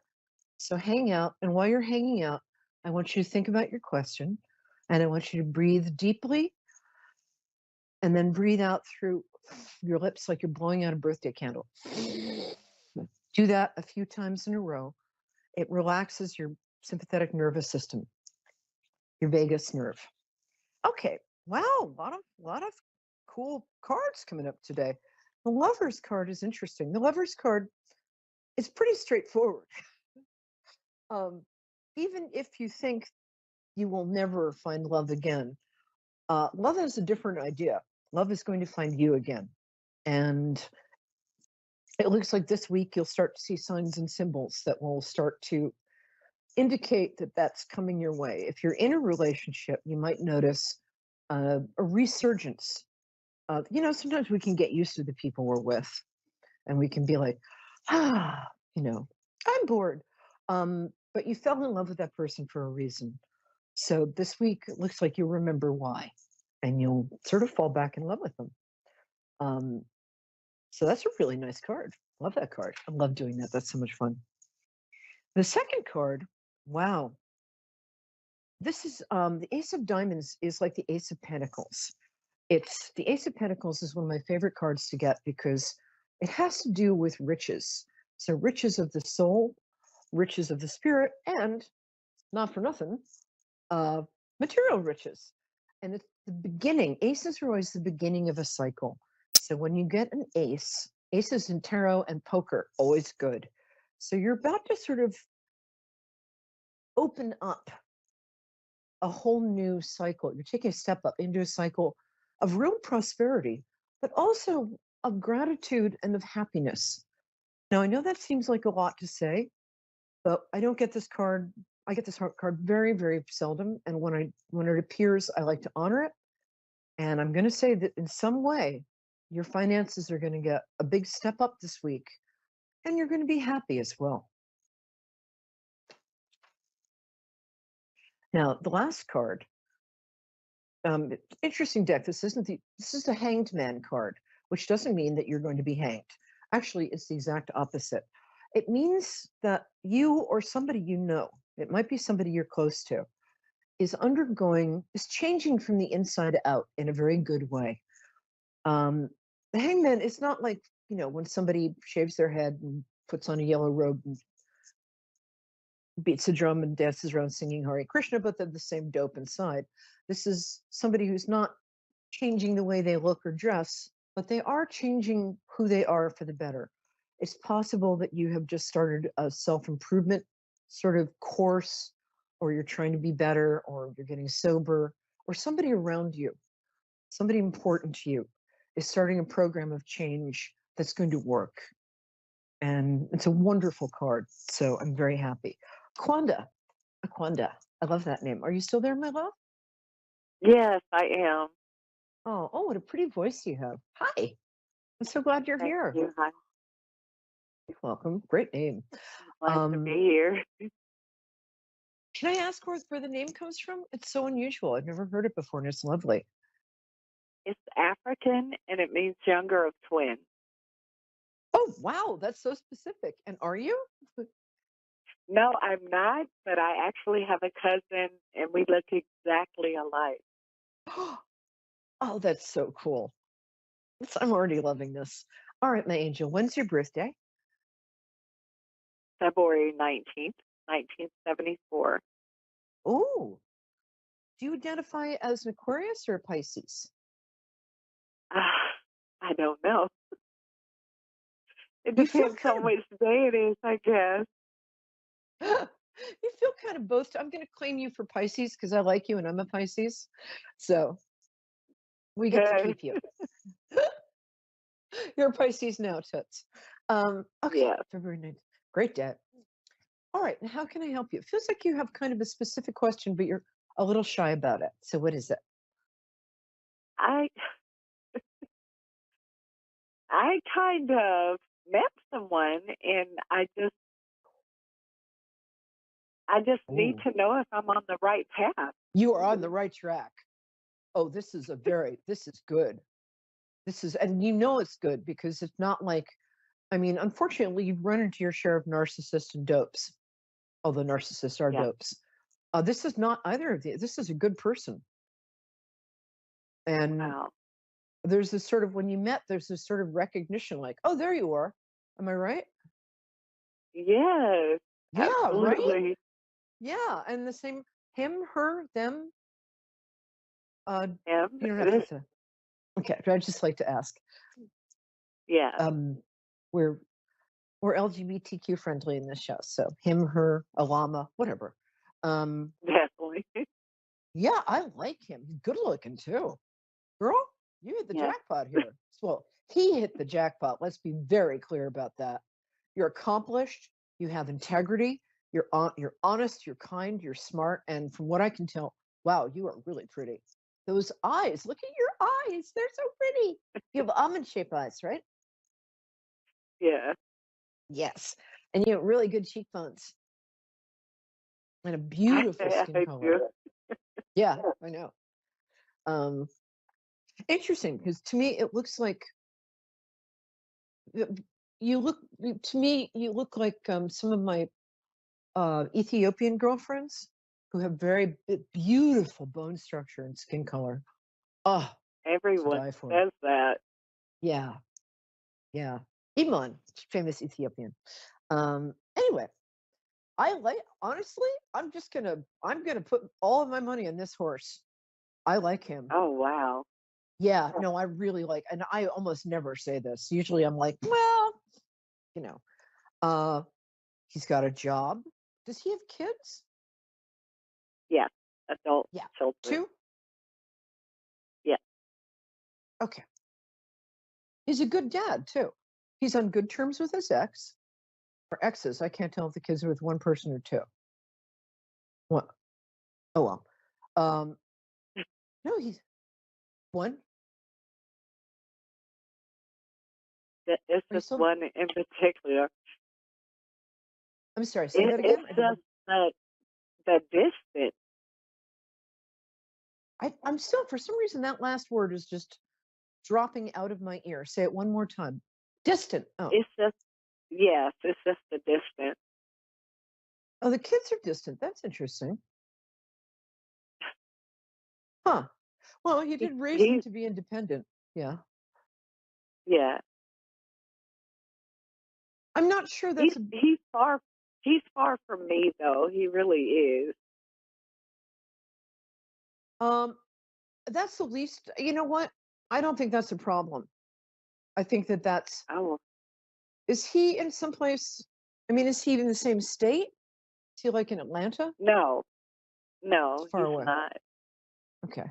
In Virginia. Oh, he is far. He's near me. Yeah. Yeah. How do you feel about moving? For the right reason, and I've never said this. For the right reason, I would. You never have said this. So what I would do is honor this. It's time for you to. You're a queen, okay? Let's be very clear about that. Some girls are princesses, some women are whatever, but you're a queen. And the thing is, I want you to. The way for this to work out the best is for you to honor your inner queen. So always dignity. I mean, you're going to do this anyway. I'm just saying it because I like to be obvious, because I need obvious from other people. But you're probably smarter than I am. Many people are. But you're very smart. You're very accomplished. I would say I would not be surprised if you wound up. I would get the ring first. Yeah. But I think by March, things will have progressed. But the thing is, he honors you. He respects you, and I love that about him. Yeah. And he responds to your queen self. And I don't think you've been with somebody like that before. I think you've been a queen. Yeah, you've been a queen without a country. And it's time for you to get on that throne, young woman, and put on that crown. And here's some diamonds. Have some diamonds. Honestly, I wish I wish I had more to say. You have kids. Do you have one kid? I'm having a hard time with kids today. You do have two. I wanted to say two, but then I thought he has two. I can't say two again. That's too obvious. Oh, your kids are lovely. I can't tell how old they are. I want to say 7 and 10, but I think they're a little older. Sorry, I'm a little off. No, they're 27 and 25. Boy, I had you as you look much younger, at least from where my heart. Do you get this a lot? You tell people your age and then they pass out, and you have to revive them. They do. Yeah. I will be 50 in February. Wow, you don't look at. I can't see you with my physically, but I can see you with my mind's eye. Wow, I don't know what you're doing, but well, I'm 1 million years old. Wow, you look amazing. Oh, your kids are great. Oh, your 25-year-old's funny. Yes, she is. Yeah, she's funny. I like her. The older one's a son, right? Yes. Yeah. He's serious. I like him too. Good-looking kids. I hate to be shallow, but they're good-looking kids. By the way, one interesting thing that will happen when you guys are going to have almost a very sweet kind of almost old-fashioned courtship, which is not going to say it's not going to have its ultra-hot moments, but I always think that it is old-fashioned already. Something I've never experienced. It's lovely. It's what you really wanted, and you drew it into your life. Yeah. Give yourself a big pat in the back because you did that. You're very powerful. It's also time for you to go higher in your work. You need a job that gives you more power. You're very, very, very good at what you do, and you're very good at managing people. Because you manage people in a way that they don't know they're being managed. Which is the best. They think it's their idea, right? Right. Yeah. You're absolutely right. Yeah. Oh, this is fun. I could do this all night. You're so much fun. I'm so glad you called. I think the best callers tonight. Yeah.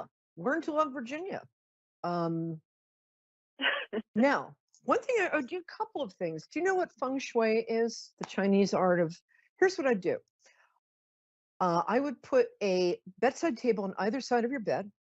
I would clear out half your closet, not literally to make room for his clothes, but to make space, just psychic space. I would put up pictures of, and a friend told me to do this, and I did that, and it worked last time. I'd do it again now. But like 2 birds or 2 fish or a picture of a happy couple or something in well, any part of your room that feels right. Start bringing in fresh flowers. Start doing little things to sort of acknowledge Cupid's presence in your house. Okay. In your life. Get some like rose oil air freshener. But honestly, I'm looking desperately for something to not like about this guy, but I just think it's lovely. Is he a Scorpio? Is he born in the? I think he's born in the winter, but I can't tell when. He is a Capricorn. He is January the 7th. Oh, that's a great day. I'm sorry, I got winter. I shouldn't have said Scorpio because I felt it was wrong when I was saying it. So forgive me. Yeah, he's a winter baby. Capricorns are wonderful. Yeah. Just be warned, Capricorns underneath that very kind of almost delightfully kind of respectable exterior, they're a little crazy underneath. They can be very, very funny and very, very kind of wild, but you have to get to know them really well. He's funny. He's got a very dry sense of humor, but so do you. So that works. Yeah. Oh, you guys laugh a lot. That's so nice. We do. Yeah, I would have like dignified old-fashioned dates, go to a museum, go out for like ice cream sundaes, pretend it's 1890 in many ways. In some ways, not necessarily. So I've got 60 seconds. So I'm going to wind up by saying, will you tell me what happens? Because I live part-time in Maryland. So if you're going to be a neighbor, I want to know. And you are going to be a neighbor. So I'm Perry Lyons. And my website, my website's new. It's perrylyons.com, P-E-R-I, like periwinkle, L-Y-O-N-S, like lions, but with a Y, Perry Lyons. So just get in touch with me on Facebook and let me know what happens, because I'm really nosy and I'm dying to know. Okay.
You're listening to A1R Psychic Radio, Earth's #1 psychic radio network, and watching Moonstruck TV and Lightning Television.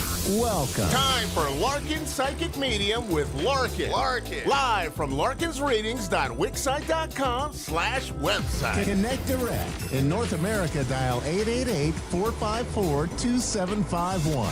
In London, 20-3519-2158. In Sydney, dial 02-8488-3147. Or online, contact us through our Facebook page, facebook.com/psychic radio. Or one of our websites, askoneradio.com or moonstruck.tv. This is Larkin Psychic Reading on A1R, the Ask One Radio Network.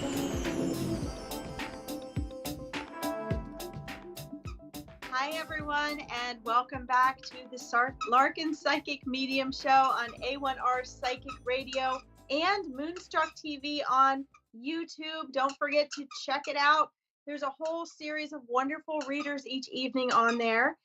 Thank you all for tuning in tonight. And for those of you that join me on the pre-party, thank you for joining me there as well. You guys can find me on my updated website at larkinsreadings.com or on Facebook at the Larkins Psychic Medium Spiritual Interpreter page. By the way, guys, I also do animal communication. So those are open for readings as well. But tonight I had a special request to please share stories and miracle stories of working with angels, spirit guides, and loved ones. And I love this request, and I'm going to honor it because, as I discussed on my pre-party show, the real importance in getting a reading, in connecting with your intuition, is not just to have a separate experience of a reading and then to have your life over here. What's important is that you learn to integrate the two. And readings right now are on a whole new precipice. We are in a whole new age that we're moving into of readings and how to use them. This is about partnership with spirit. You are eternal electromagnetic energy that is conscious. Energy cannot be created nor destroyed, and all energy is conscious. This is a proven quantum physics fact. So isn't this amazing that while you're in this temporary human experience, you still have the ability to connect with and work with spirit? You still have an entire team of loved ones, spirit guides, multidimensional beings, and your higher self and all of its cosmic wisdom to work with. And so the stories I'm going to share with you this evening, I hope just a few of many, will help you all to relate to scenarios, situations, and experiences in your own life, either that you had wished for, prayed, asked, or wanted to have these interventions or these partnerships with spirit, or perhaps they're actually things that are going to, stories that will validate and verify for you experiences that perhaps maybe you weren't sure if it was spirit or not. Maybe you were sure it was and other people said, nah, it couldn't be. Or maybe you're sort of on the fence and you're wondering. What's really important here is that in each and every one of these stories, there were practical, tangible outcomes. And that is what should come from readings and your own intuitive abilities as well. In other words, let's just not go get a reading or have an intuitive experience and not apply it. This is a partnership with spirit. So when you are working with them, whether it's getting a reading or having your own intuitions and guidance, it's so important what you do afterwards. It is so, here's my little angel I want you guys to see. It's got an amethyst in it. What's so important is what you guys do with it and how you learn to interpret it, how you learn to communicate, and to get proof and validation and to apply this information in a way that either emotionally, mentally, physically, situationally, or otherwise serves you in a practical and applicable way, right? So that it's not just fluff, but it actually has a real impact in your life, okay? So the first one I want to share is about my dear grandmother. And, you know, this is kind of a two stories tied in one. In the last few years of her life, we had medical aides coming in and helping her. And there were, you know, we were there a lot of the time, but sometimes she was left alone with these people. And most of them were absolutely amazing. At that time, I was cleaning houses. I had a house cleaning business. And, you know, my great grandmother, my grandmother's mother, who I had been very close to, but she passed away when I was 2, had been kind of trying to come and talk to me. She'd been visiting me. She was always in the house. My grandparents' house was always full of spirit looking after my grandmother because my grandfather had passed away about 15 years prior, 12 to 15 years prior. And so the house was full of her loved ones there supporting her, talking to her.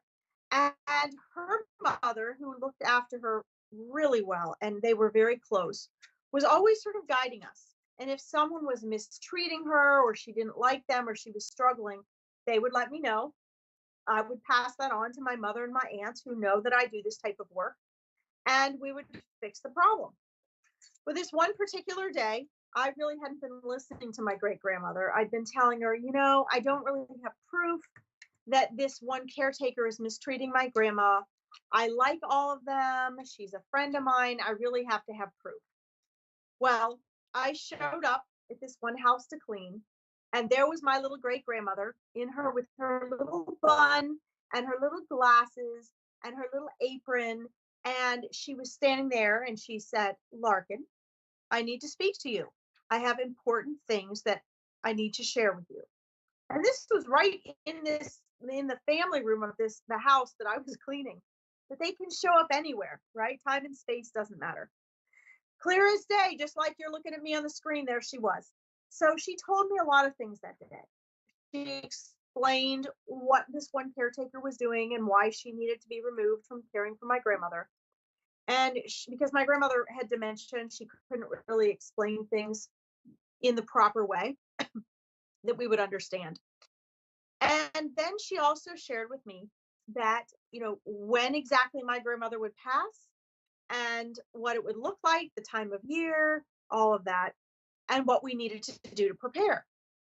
So later that day, I finished work, cleaned the house. I went to my grandmother's. That very caretaker was there when I arrived. And I walked in and everything seemed fine. And my grandmother again was there. And I walked through the living room and into the kitchen. And there was my grandmother's spirit again. She was standing with her hands on her hips. And she said, now listen here. She said, something else has happened again today that is upsetting your grandmother. That girl needs to go. And I said to her, well, I can't fire her without proof. I have to have evidence. No sooner I said that, she said, fine, there you go. And she snapped her fingers. And within the next 3 minutes, I had all the evidence I needed. And my grandmother smiled and she says, you have what you need now.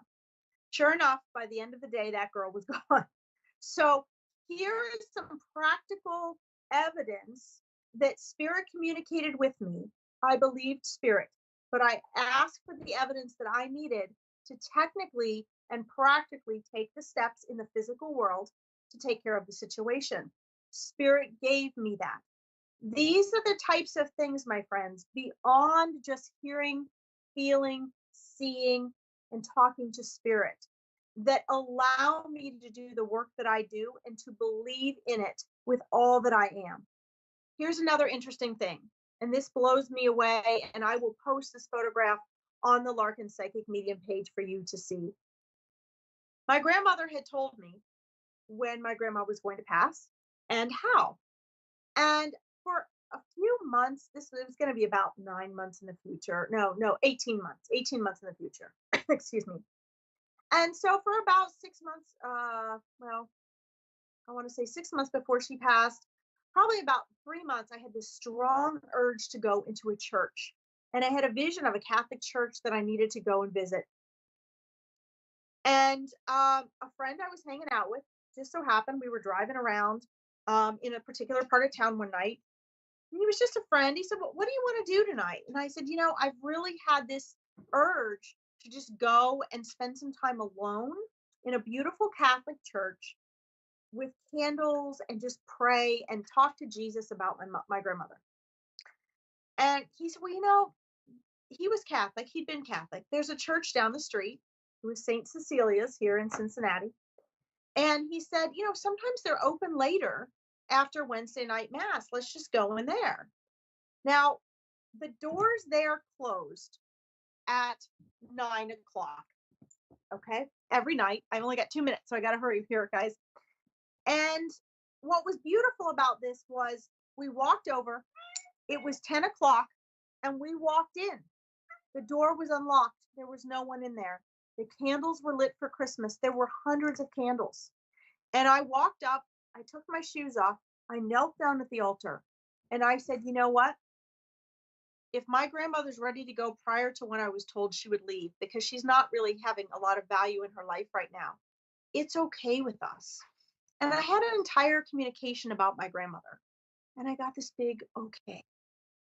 When I pulled in the driveway that night, there was an ice sculpture. And I kid you not, guys, it doesn't have to be Jesus, but my grandmother was very close with Jesus.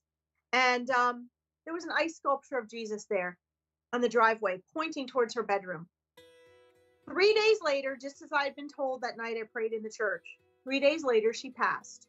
That morning, I walked out of her house, and there was a sculpture that had been Jesus that had turned into an angel.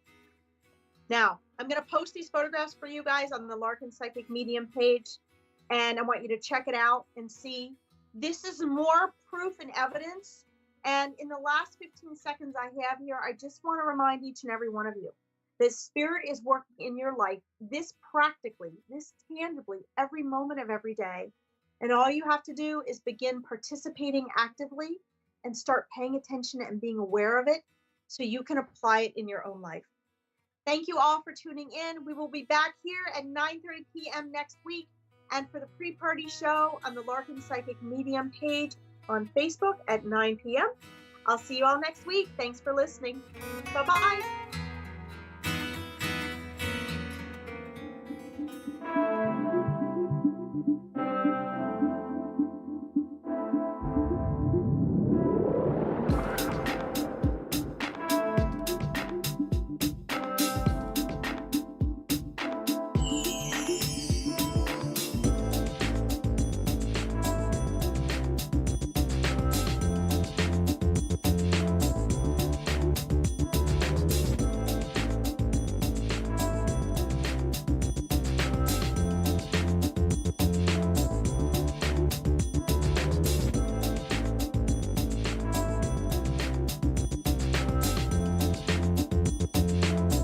You're listening to A1R Psychic Radio, Earth's #1 psychic radio network, and watching Moonstruck TV and Lightning Television.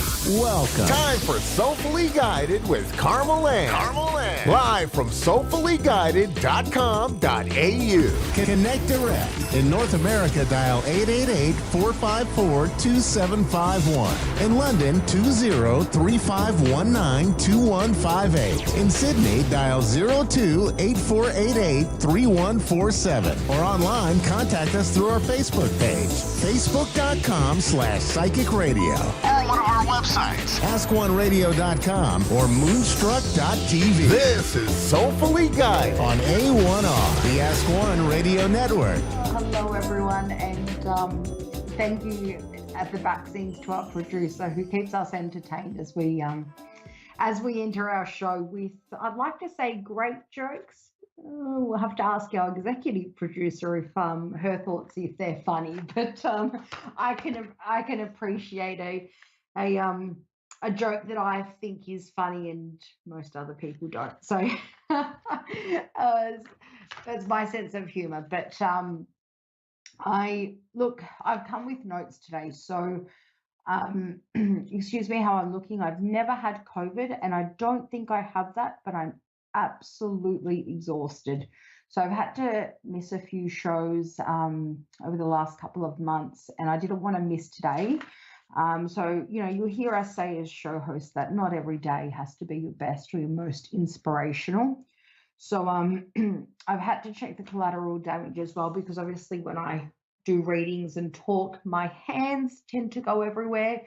So I don't mind if the mic falls, but as you can see here is my trophy, and I can't get that replicated or replaced. So that's my trophy for my award this year of being Australia's most compassionate spiritualist and tarot reader. So I don't want to knock that over. But look, we'll all have sore ears if I drop the mic, but we can get another mic. So, but thanks for tuning in, and I'd really like to thank A1R Psychic Radio and Moonstruck TV for having me for another week. Really honoured to be on the show. It's a great place and a great opportunity to learn, to grow, and also to discuss important topics, which, look, today the topic that I wanted to talk about was children and their innate spiritual gifts, and the well-being of children who have strong spiritual gifts but don't have the maturity, mindset, or understanding of their abilities with their young, innocent mind. So sorry how I sound saying this. I will go on to say why, but as a child, I didn't identify with my gifts as being a gift, but it was more like a curse, or it just I just labeled myself as strange and weird. And yeah, I feared telling anyone what was going on underneath. And just in case they also labeled me as as strange, it would be official then and known. So I also want to apologize as I'm feeling really low and flat today.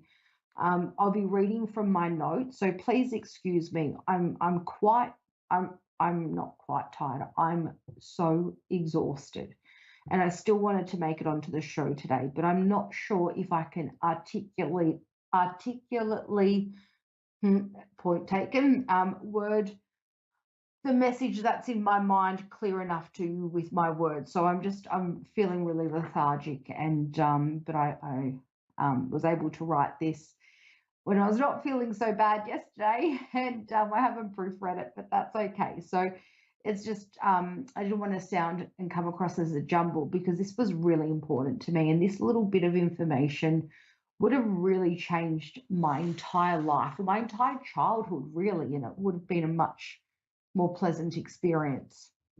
So again, I want to apologize for reading my notes today, because obviously I can't articulate what's going on in here with the correct words.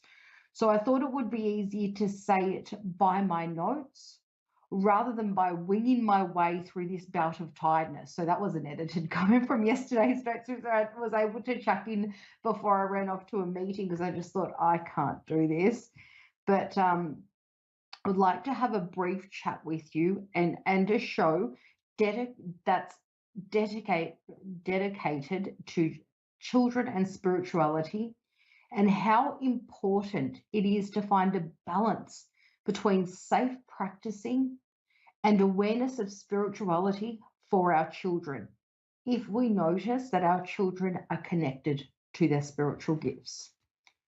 And rather than tell you what to do and how to do it and why you should do it with your children or for your children, instead, I want to promote the actual importance of this awareness and comfortability for us adults, and how to, and basically that it's important to pick it up in our children, because our children are less likely to tell us, or even to know, it's hard to pick up.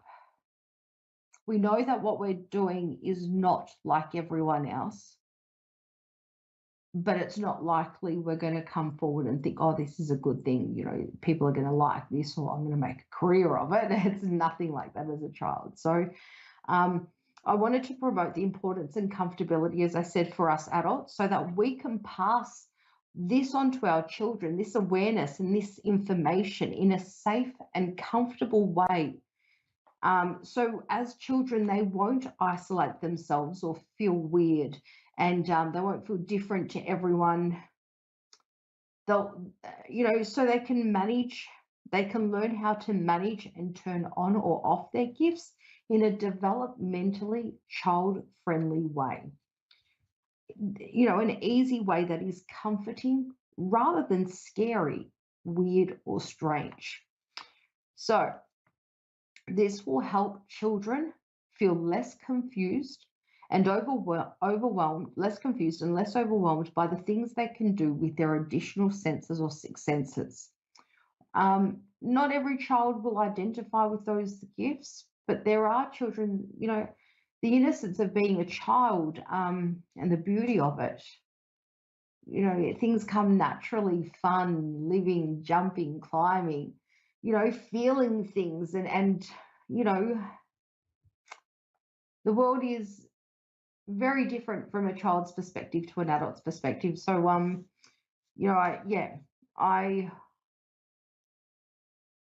I wouldn't look and create gifts or promote children to open up.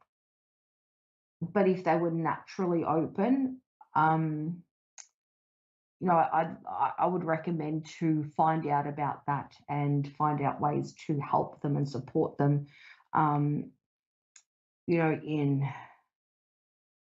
in a healthy and safe, as we emphasize here, in a safe way, without, pressuring them to open up more, but also to understand how to consciously, on a child's level, how to, and we'll say about that, switching off and shutting off, and safe practicing, not to actually read for people, but to live with a sixth sense or a strong gut instinct or a psychic, empathic, or whatever gift it may be. So if you have a child and you can actually already see that they are an empath or they're a psychic or have any gift, I'd like you to think about how you can hold a safe space for your child in a way that they understand. And whether, if you're not capable of doing this, I recommend you speak to someone you trust or you feel comfortable with, whether they're a professional psychic or you do your research online, but just finding ways that, promote this healthiness and this non-isolated version of your child, that they can recognize that they're not weird. Being an empath is difficult enough as an adult, even with the capacity to communicate our feelings more clearly and our ability to research topics and use our language or our words and actually deeply understand what those words mean. So as adults, we have more knowledge of the world and our world, ourselves. We have more advanced emotions and coping strategies. But in today's show, I just wanted to take a moment to acknowledge our children all around the world so they too can be seen, heard, and educated. As a child, I hid my gifts. I didn't tell my parents. And a gift is the very last thing I'd call it. As I mentioned, I would have considered it more of a curse rather than a blessing. And that mindset that isolated me and made me feel weird and strange and unapproachable and not normal like everyone else, that didn't change until my mid-30s.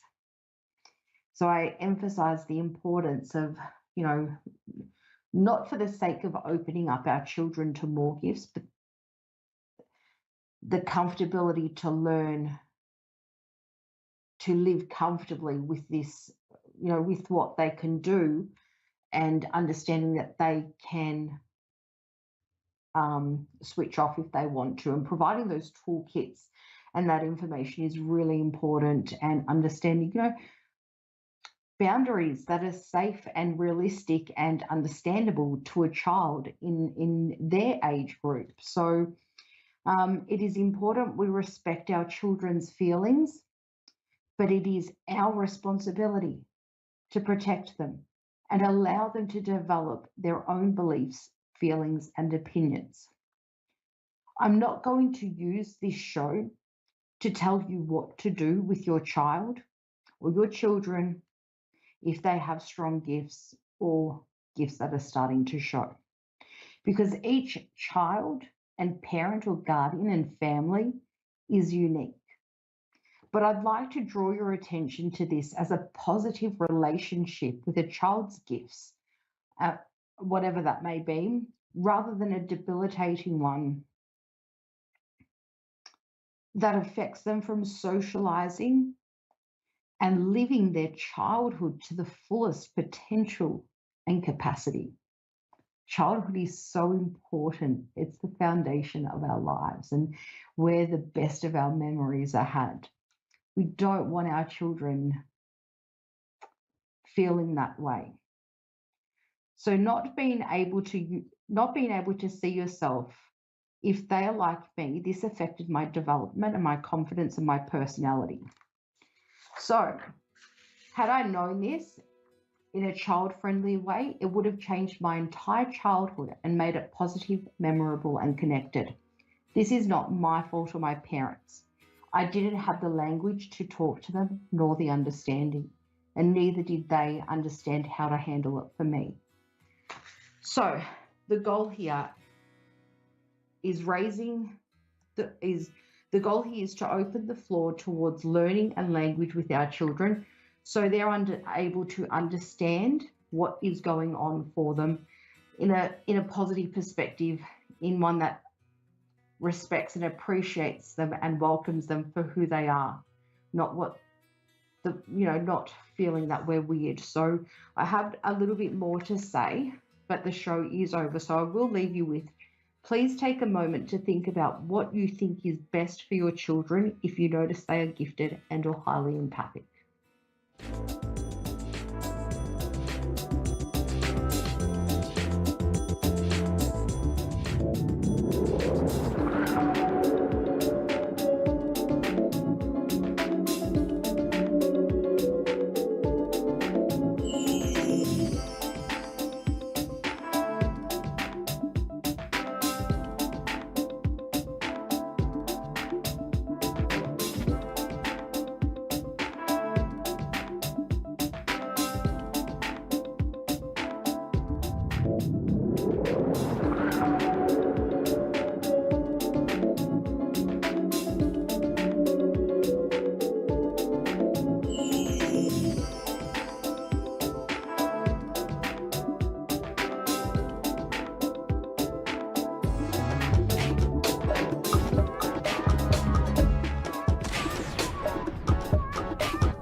You're listening to A1R Psychic Radio, Earth's #1 psychic radio network, and watching Moonstruck TV, enlightening television. Welcome. Time for Understanding Spirit with Mary Shapano. Mary Shapano. Live from MaryVCircles.com. Connect direct. In North America, dial 888-454-2751. In London, 20-3519-2158. In Sydney, dial 02-8488-3147. Or online, contact us through our Facebook page, facebook.com/psychic radio. Or one of our websites, askoneradio.com or moonstruck.tv. This is Understanding Spirit on A1R, the Ask One Radio Network. Hello, everybody, and welcome to another week of A1R Psychic Radio, and my show is Understanding Spirit. While I wait to see if a caller comes through, I was going through some of my stuff. I was actually looking for a particular book, didn't find my book, however, I found other things. And I had a bit of a flashback in my life when I was trying to develop and harness and understand the abilities that were just coming to me. And I found a book that I had been working through all my notes and whatever. Now we've been talking about auras, and I found this. So here's just a photo of how some mediums might see auras for everyone to have a little bit of a better understanding. Well, they're the chakras in the middle, but you can see like how there's colors around, which just gives you a little bit of an understanding of how we might be seeing the auras and different colors around people. Okay. Then I found where I had to practice drawing auras. Sadly, my drawings have not improved, but that's okay. I'll show you. We've got a caller. So I'll take the caller and we'll talk about it again. Hello. Is this Danielle? Yes. Hi, Danielle. Where are you from? I'm from Arizona, the United States. Nice to meet you. How can I help you today? Do you have any messages for me? Do you know, I have a lot of spirit around me right now. So I'm going to go with the first one that ran in, and I'm going to see if he's connected to you. Are you after anyone in particular? Yes, I'm asking about somebody in particular. Do you want his name? Yes, please. That might help. Okay, it's Shane. James? Shane. S-H-A-N-E. Shane. Oh, Shane. Sorry. My hearing, clearly I'm getting older. Okay. All right, I'll got his name down, so we'll see if this is Shane. If not, you might be able to recognize this spirit anyway. Okay, he come in and he's dressed like he came jogging in, and he had like a headband and shorts. He looked very much like, I don't know, 70s, 80s kind of dress. And he has got dark hair. Do you connect with that at all? No. He's a past around that, like in that time period? No, I don't know anybody. That's okay. That's all right, because he just sort of, this spirit ran in, and I just want to see if that that one is connected with you. Okay. All right. I'll just sort of see if I can get Shane in.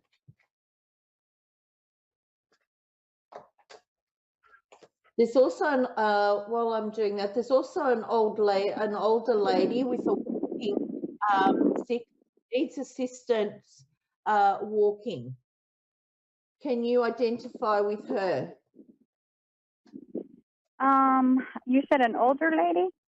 Yeah, she's an older lady, and she had a walking stick. She needed assistance walking before she passed. Okay, yeah, my grandmother. Okay, all right, because I was going to say she'd be like a grandmother to you. I'll have a chat with her. The first thing she's saying to me is, I'm here for you, and to tell you that when you call. Okay. Now, there is a female, I feel like there's a female that was assisting her, well, certainly in spirit, but, and she's showing me some stomach issues. Does that make sense? For the older lady or another lady? The older lady is showing me stomach issues. She's rubbing her stomach area. No, I don't think my grandma had stomach issues. She died of a heart attack. Okay, all right. She hasn't pointed to her heart. Is the stomach issue related to you at all? Because she might be even talking about you. Yes, I've been having some stomach issues. Okay, all right. Just so we know where we're going with this. Okay.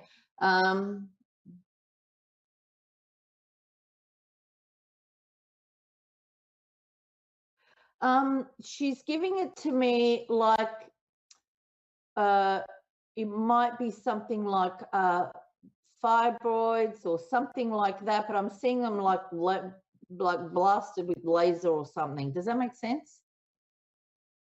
I do have fibroids. Okay. All right.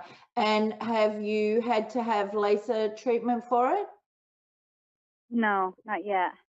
I haven't had any kind of treatment yet. Okay. All right. I'll just see, because she's showing me the laser treatment for that. Okay. Oh. So you might want to, I mean, I'm not a doctor, I'm going by, you know, what your grandmother's directing you towards, but you might want to go and get a checkup and just see where you stand with that. Okay. And I can hear her saying, better safe than sorry. Like, you know, don't let it get worse, where it might cause you, you know, discomfort or pain. Okay. Okay. See what else she wants to tell you. She's showing me that you're very much like in your head at the moment. Does that make sense to you? I'm an overthinker, so yeah. Yeah, gotta do it. Is there somebody, is this not somebody, is there something that is troubling you right now? Because I see you in your thoughts, you're kind of like pacing up and down with your thoughts about something in particular. Does that make sense? There's a lot of stuff going on at home, so yeah. She's pointing towards finances. That's the first thing she's coming up with. Does that resonate with you? Okay. Yes, it does. And all I can hear is saying is that you're like, what am I going to do? What am I going to do? You're trying to work out your finances. Yes, that's correct. Okay. And she's saying spend less, keep more. Okay, so obviously spend less, save. So I don't know if you've been spending a little bit lately, and she's trying to get you to hold back. Does that make any sense? Not so much the spending, Okay. but I can see what she's telling me. Yeah. Have you been doing, because she's showing me online, I'm trying to see where she's going with this. Have you done any online purchasing? Yes, I just bought my granddaughter's school clothes and shoes. Okay, that's what she's talking about. Not that I'm saying you shouldn't buy your granddaughter gifts, okay? But this is what she's talking about, okay? Just so you can have a clearer understanding what the message is, all right? Okay. Let's see, what else was there? Did, okay, so I'm not sure, because I'm from Australia and I don't know, like I know like with softball, I think it's softball, where you can skid into a base. I'm just seeing skidding and kind of like falling. So I don't know if she's showing me softball or if she's showing me that somebody slid and fell. Does that make any sense to you? Well, I used to play softball when I was younger, but that was like 30 years ago. That's okay, because they can just be bringing up a memory for you. All right, it's their way of validating that I'm communicating with them, so that you can be like, Oh, okay. yeah, that was my grandmother, you know, because I wouldn't know that about you. Okay, so I could kind of pick any sport, you know. All right, I'll see.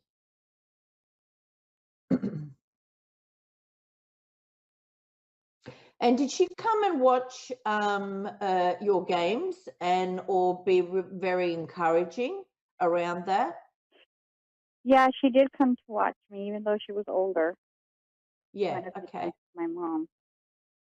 Yeah, because she's showing me that she was very encouraging when you played. She's making me feel like you didn't always feel like you were the best player, or you were harsh on yourself, that you always felt you weren't always doing your best or good enough. Does that make sense? Yeah, that's just kind of my personality. Okay, all right. Because she's showing me, yeah, that she was constantly nurturing around this and encouraging you. Okay. Let's see what else she wants to say to you. She's also saying to me to tell you, don't make promises that you can't keep. And I feel like you really want to help somebody, but it's like you kind of say you're going to do something, and then you kind of like, it's not that you don't want to, but then you're like, I don't know if I can do that. Does that make any sense? Huh? Well, I kind of do a lot for other people, and people keep telling me I need to focus more on self-care. Yeah. Okay. So because I saw it as like all of a sudden it's like I don't have the energy, you know, like I want, like in your head you want to do something, but you can't get yourself. You think, I don't know how I'm going to find the time or commit to doing that, but the wanting is certainly there for you. Right, she's giving you a message before I have to go, and she's saying, keep your chin up. Everything is gonna work out, and she's around you, and she's saying you can talk to her, and she will assist. Just ask Spirit for help. Okay. All right. Okay, well, thank you very much. I appreciate your time. Thank you. I'm sorry I couldn't get Shane in, but she stepped forward. So I feel like you needed to hear from her today. But hopefully next time Shane will come through, okay, for you. All right. Thank you so much. Thank you, Danielle. Bye-bye. Okay, bye-bye. All right, see ya. Okay, thank you, everyone, for watching. Spirit have a mind of their own, and whoever wants to come in from the other side will come in first. Take care, smile, stay well. I'll see you all next week. Bye.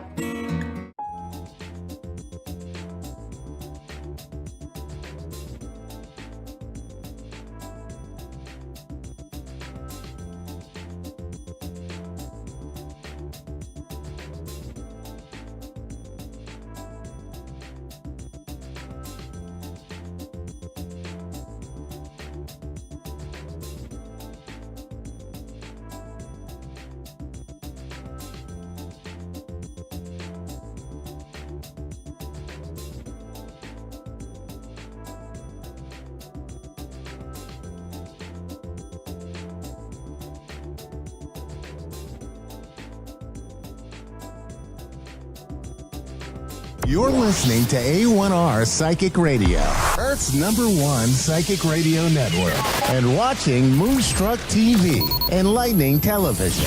Welcome. Time for Maria Leggett's Medium Show with Maria Leggett. Maria Leggett. Live from MariaLeggett.com. Connect direct. In North America, dial 888-454-2751. In London, 20-3519-2158. In Sydney, dial 02-8488-3147. Or online, contact us through our Facebook page, facebook.com/psychic radio. Or one of our websites, askoneradio.com or moonstruck.tv. This is Maria Leggett's Medium Show on A1R, the Ask One Radio Network. Good evening, everybody. My name is Maria Leggett, and I'm coming live to you from Dayton, Ohio. I am so excited to be on here with you tonight. Of course, I'm excited every week, but that's just me. Let's talk about things that I have going on right now. If you are interested in learning about your chakras and you want to take a free class for chakra basics, if you don't know a whole lot about it, you can go to my other website, templeofthesacredcircle.com. And there is a free chakra class that you can take to help you learn what the chakras are, how they spin, can you get blockages and things like that. And then I'm going to be releasing classes that delve deeper down into the chakras to be able to explain more and go into meditations to find out what some of those blockages actually are. We also have a free practicing your intuition class that is on the first Tuesday of every month. And then this week we got to do the first developing your intuition class, which is a paid class. And in this class, we got to meet our master teacher, which is part of the Spiritualism Inner Band of Guides. So we got to meet the master teacher and spend time with them, and it was amazing. And we learned a new tool on how to be able to perceive an answer to a question that we have. And I love being able to teach different tools to people so that you can begin working with your higher self. And one of the things that I am doing right now is I am gathering together a creation of a membership to be able to gain access to meditations that I create specifically for those people in the membership, and some exercises to be able to learn to work with your intuition. And when I have that membership site ready, I will absolutely release that, and that will be on the MariaLeggett.com website as well. Let's see what else. Oh, if you want to meet your higher self, I am working on a video right now, a meditation. Sorry, I got completely sidetracked. And the meditation is going to be able to meet your higher self. There's healing energy in it to allow your body to heal. and you're going to be able to meet your higher self and get some information from your higher self, which is really important in order for you to be able to start receiving messages from your higher self so you can learn who they are, what the energy is like, and the things that they're saying to you. So I would like to welcome Jerry to the show. Hi, Jerry Ann. How are you? I'm good. How are you? I'm doing very well, Jerry Ann. How may I be of service to you this evening? I guess I want to know. I think I might know what my life purpose is. Okay. But I don't know what's blocking me. I don't know if I still have some shadow work to do. And I don't even know if I'm on the right track. So there you go. All right, that makes complete sense to me. So as you were talking, I was shuffling some cards. So I'm just going to ask, how do we get Jerry Ann to find what her blockages may be? Is there shadow work? Is there anything else that she needs to be able to clear her path? And we're going to stop, do this, and start flipping over some cards. Oh, I love this. So here's what we have. The first card we have, this is from my deck called Balancing the Feminine.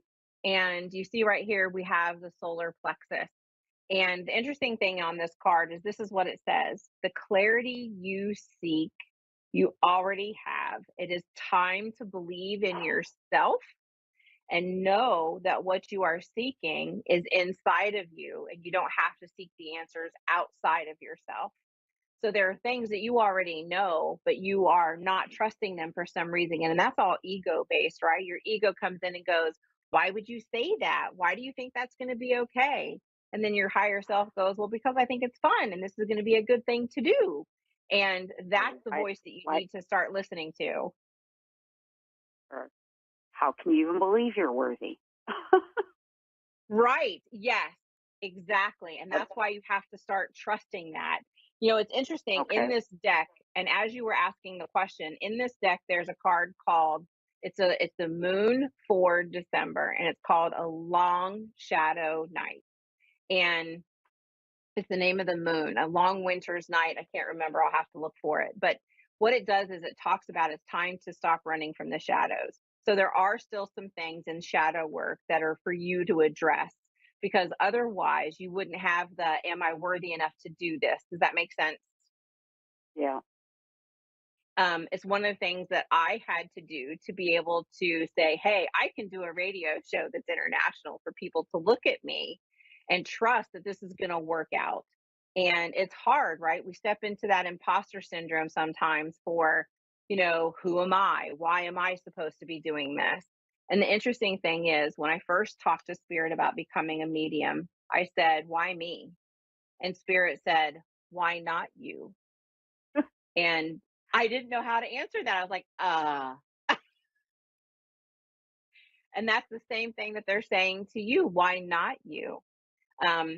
They're showing it to me as though you have dedicated a whole bunch of your life to helping everybody else, and that you've always put yourself last. Do you understand this? Oh yeah, absolutely. Yeah. And it's now it's time for me. I have to put myself first now, and scares me. It is scary, isn't it? And that's the thing. Yep. We have fear around stepping into our authenticity and being as big as we're supposed to be, because staying little and in that box is so much easier, because then we have to address that fear by peeking out around it and going, ooh, what's out there? Does that make sense? Yeah. Yeah. And it's you are shadow really work, and ready.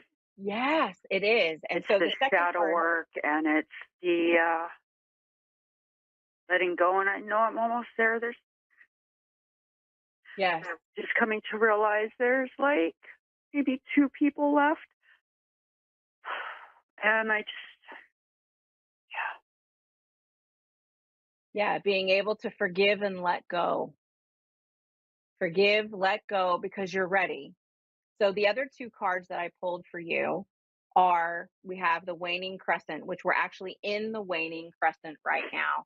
So we have the waning crescent, and what it says is, honor yourself during this time with self-care. Salt baths are especially helpful in cleansing your aura Take a walk in the moonlight. Allow that moon energy to wash over you after you've taken a salt bath, and allow that energy to charge you with, because it's waning crescent, right? Which is what we're in. It's going to help you to release that energy and let it go. And the interesting thing is the card that I pulled right after that for you, Jerry Ann, is the waning gibbous. And the waning gibbous, this is literally what it says on the card. Release any unwanted energy which may have appeared since your last manifestation. It's time to let that poop go. It doesn't say poop, but that's what I'm going to say on the air. Yeah. Yeah. So you are really ready to start trusting yourself and knowing what's right for you. And Spirit is showing it to me as though there are voices from the past who are talking in your left ear, trying to say to you, you can't do this, you're not capable. And that's the voice that's so much easier to believe than the one on the right with Spirit saying to you, but Jerry Ann, you've worked so hard, you've done all this stuff, it's ready. You're ready to step forward. Does that make sense? Yeah. Yeah, totally does. And I don't know if you work with crystals at all, but for some reason, Spirit's telling me to talk to you about labradorite. And labradorite. You want to know what I just picked? What? You want to know what I just picked up off my altar? What? Labradorite. Oh, yes! I love it when the plan works out. Spirit's amazing. They're like, talk to her about the labradorite. Yeah, I just picked it up, and yeah, my kids are, I go in places and I get messages, and I'm getting now where I don't care who you are, and I just walk up and say, you know what? You might think I'm really whacked. And they're just like, oh my God. And then of course they start crying, or I'll, grab out my deck and cards will go flying, and I'll give them a message, and they're like, I'm so sorry we're crying. I'm like, no, let it go. That's releasing. That's good for you. Good. But then I can't let myself do that. And using that labradorite is a really good way of being able to set psychic protection, right? So that you're not bringing in an energy that is not good for you, because anybody can do this work. It is a complete misnomer that people say this is a gift. And I love when people say to me, you have such a beautiful gift, and I receive their sentiments. However, I don't like to call it a gift, because that comes with the perception that only special people have it. And that's not true. We can all do this. That's what I tell people. I said every day, hug a tree, put your feet in the earth, put your hands out. I'm open to receive messages and guidance. Yeah. See, you've already got all this. You know what to do, Jerry. No, but why am I so scared? Because we're human. We're human, and we have these traumatic pasts, and we carry some of that difficult work in with us. And so we allow those voices to tell us what we can and cannot do, rather than listening to our higher self that goes, you can do anything you put your mind to, because that's why you agreed to incarnate on this earth. You are supposed to be doing this work. You are supposed to be continuing to do these things. And Jerry Ann, if you're open to it, I would love to teach you. I teach this stuff. It is absolutely brilliant. I have a free class the first Tuesday of every month. If you go to Temple of the Sacred Circle, go to Temple of the Sacred Circle and sign up. Absolutely. I would love to see you in the free class. That just caused me a lot of anxiety, but you know what? You got nothing to fear but fear itself, right? So I'm just going to step into it. Exactly. I was you many years ago, so I am so grateful to you, Jerry Ann. Thank you so much for being on the show with me this evening. Thank you for allowing me. One more? I have like 30 seconds. Am I breaking the patterns to help heal my children? Yes. Thank you. You are stepping in and doing the hard work. I will see you on that Tuesday. Perfect. I would love that. Don't forget to apologize. That's what I'm hearing. Don't forget to apologize. Thank you so much, Deary Ann, for being on here. Many blessings to you, my love. I so appreciate your energy. Thank you to everyone who was watching. I am grateful to all of you. I love being able to do this. This is my life's work, and you can do it too. Join me on marialeggett.com or templeofthesacredcircle.org. Have a wonderful rest of your evening. Thank you.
You're listening to A1R Psychic Radio, Earth's #1 psychic radio network, and watching Moonstruck TV, Enlightening Television.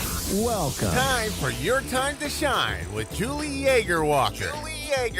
Live from Wings of Souls with Julie.com. Connect direct. In North America, dial 888-454-2751. In London, 20-3519-2158. In Sydney, dial 02-8488-3147. Or online, contact us through our Facebook page, facebook.com/psychic radio. Or one of our websites, askoneradio.com or moonstruck.tv. This is Your Time to Shine on A1R, the Ask One Radio Network. Good evening, everyone, and welcome to Your Time to Shine, a radio show designed to help you explore your own divine gifts. Good evening, and thank you so much for being here with me this evening, and I hope tonight finds you well. So I've been talking to a few people lately, and this includes me as well in this story, in this part of the teaching moment of my show. But as I have been talking with people out there, everybody seems to be kind of going through this transition period.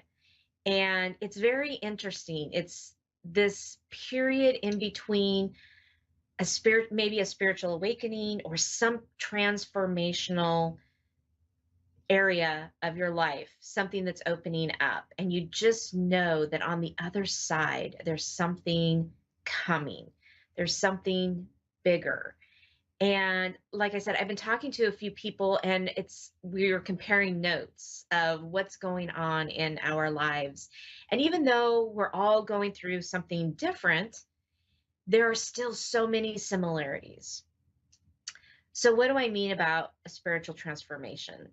So in the astrology chart, and I'm not an astrologer, but I have been hearing some of the people saying that we are on the verge. There's like really big energy for shifts and changes, and it's really firing us up, and it's going into next year. And so there's this period where people are feeling like they are in this transition period. So what does that look like? So some of you might feel stuck, right? You've got this push and this pull. of this energy of feeling stuck. You want to change your job, but you don't really want to change your job because you've got the job security, right? Maybe you want to shift in your relationship, but yet you don't want to shift in your relationship. So it's this energy of not knowing exactly what to do, where you have to just sit there and put everything on pause and go, you know what? I'm going to just take a moment and take a breath and see what comes, right? Another way you can tell is, you've got sleep versus no sleep. You're either extremely tired or you're not getting any sleep at all, right? It's that same kind of push and pull feeling that's really hard for us to decide, to figure out. Our body is trying to figure it all out as well as we are. Conflicts arise, right? Conflicts in relationships, in work relationships, all the relationships out there, friendships, right? There's conflicts arising. You may find that you're arguing more, you're not communicating effectively, right? It's like everything is seemingly so hard to get through. It's just like you're pushing against a wall at all the time.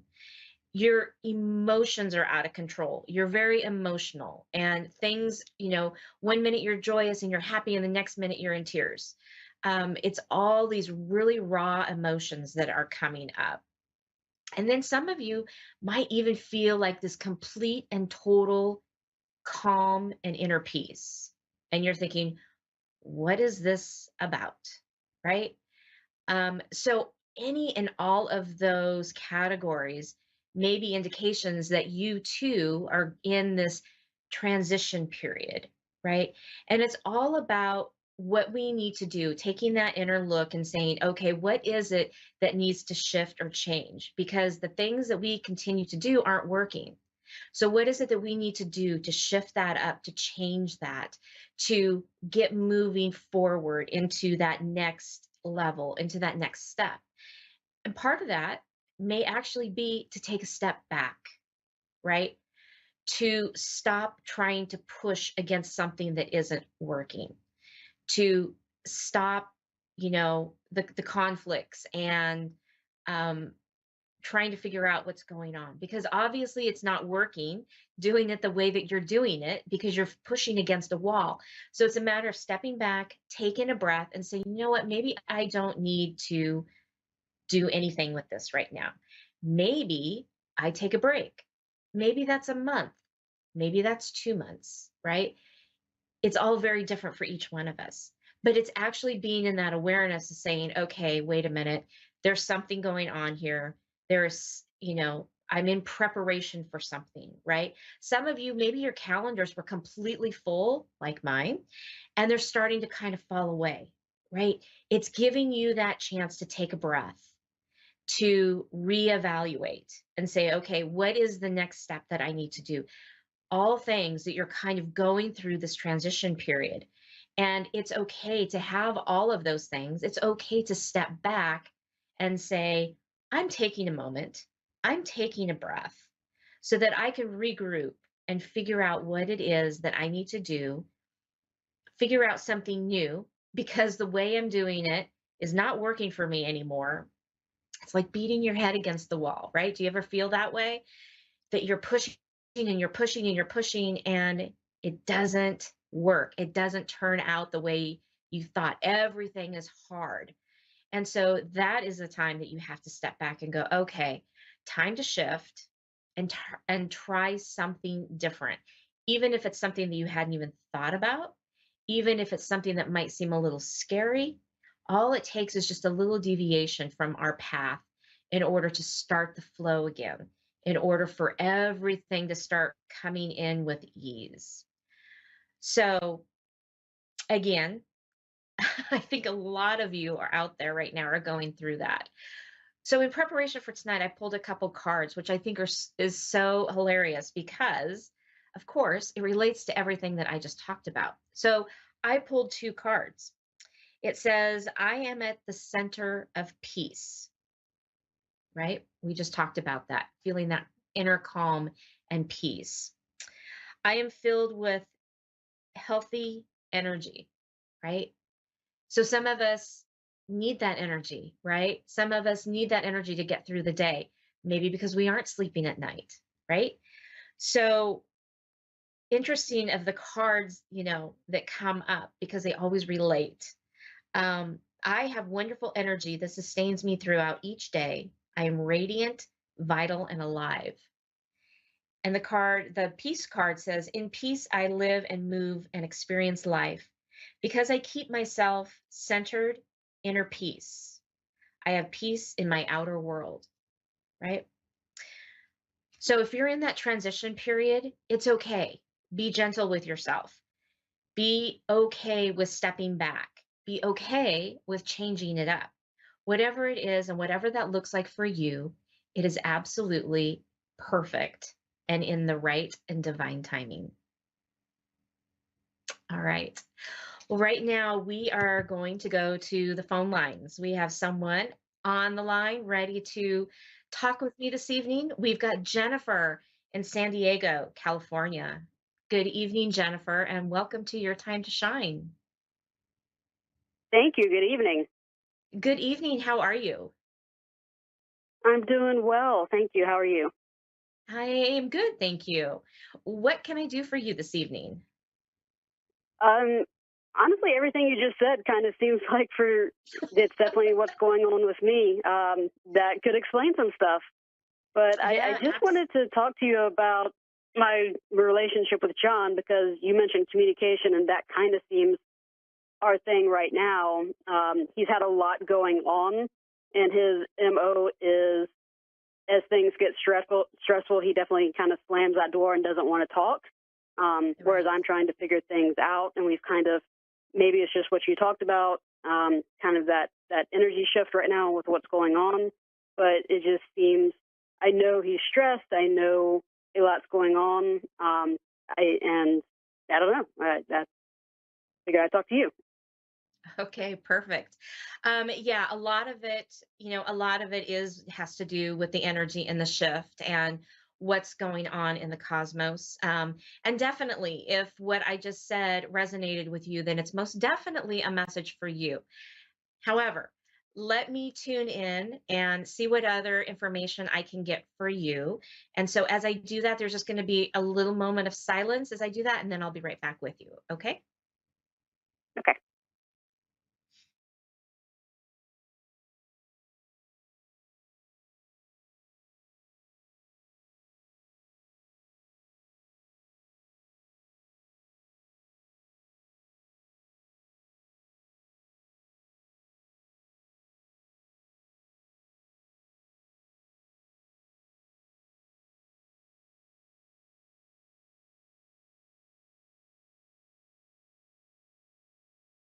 Okay, Jennifer. Yeah, what they're showing me is he he has a tendency to get very overloaded very quickly.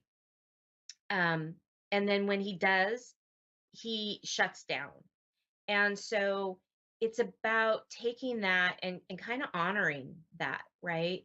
And being okay, well, because you're the one that wants to talk it out, and he's the one that shuts down. And so because of that, you're not meeting on the same frequency, you're not meeting on the same level. So what they're showing me is to actually take that step back, right? To take that step back and give him that moment of what he needs to do, what he needs to process through. So then you can come back to the table and say, okay, that didn't work. So what is it? What is it that we need to do? What is it that we need to talk about now that we've both had a moment to kind of step away from this and process it? Um, they're showing me that he processes very differently, and so it's an understanding of how he actually does process. Um, he's very internal, and you're very external. And so it's about coming to that center, coming to that point and finding out where it is that you guys can bridge that gap.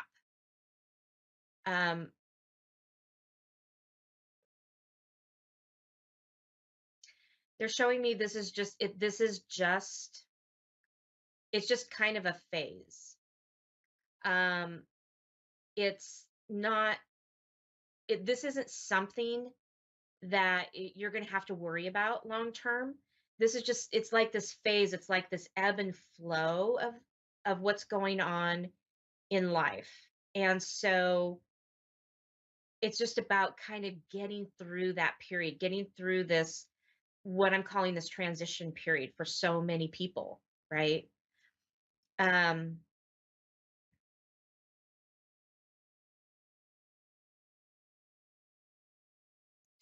I'm asking here what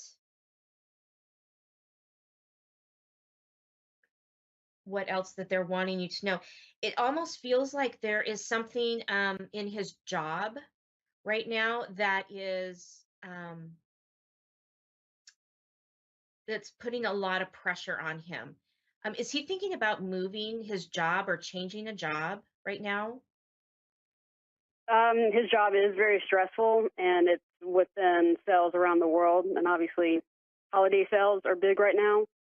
Yeah. So while he hasn't done anything, I mean, it's in the back of his mind to get something better. It's just hard to make that transition. Yeah, absolutely. Absolutely. I'm being shown that there's going to be a shift, and after this holiday season, he's going to start reevaluating and thinking about what's really important. Because the job, they are showing me, yes, you are correct. The job is really stressful, and it's going to come down to, is this really worth it? Right? So it's about kind of giving him that little bit of, okay, let's get through this piece of it and then let's reevaluate. Okay. They're showing me that you're his biggest cheerleader. and you're going to be the one who's going to be able to say, okay, let's look at this from a different viewpoint. Right? It's like you are the very grounded one, and he listens to you. Even though you think maybe he doesn't, because they're kind of giggling at me because they're thinking, oh yeah, she doesn't think that. But he really does. He really does. He really does. But he has to be able to digest that in his own time. Does that make sense for you? It does. I mean, that definitely makes sense, because I definitely tell him a lot, and I don't think he listens to anything. And then randomly down the line, months later, he'll say something, and I'm like, oh, he did listen. Yes. So that definitely does make sense. But I think the hard part is just it's the how he closes off and definitely pushes away. It's almost like a hard stop, because he beats himself up over it. So he decides that he's better off, kind of being alone and not worthy. And I think that's kind of where it makes it very tough, because, you want to be there, but I think, as you're saying, that's hard to do, but maybe that's what has to be done. Right. They're showing me like a shroud of protection, right? That he's doing that to protect himself, right? Doing that to protect himself, not only from what may be coming outside and coming to him, but like protecting himself from himself, really, and the harsh words that he uses against himself. He has a very, very high standard about himself and his achievements in life and where he thinks he should be. And when he's not living up to those expectations, right, he's very hard on himself. And so it's a matter of this reassurance that, it's okay to to fumble, right? A little bit. It's okay to make mistakes because we're all learning in this situation. We're all learning in this life. And so we have to be able to give ourselves that little bit of saying, oh, you know what? That sure didn't work. Okay, let's try again with something different, right? And when you have a perfectionistic, what they're showing me is like a perfectionistic type of mentality, that's really hard to get over.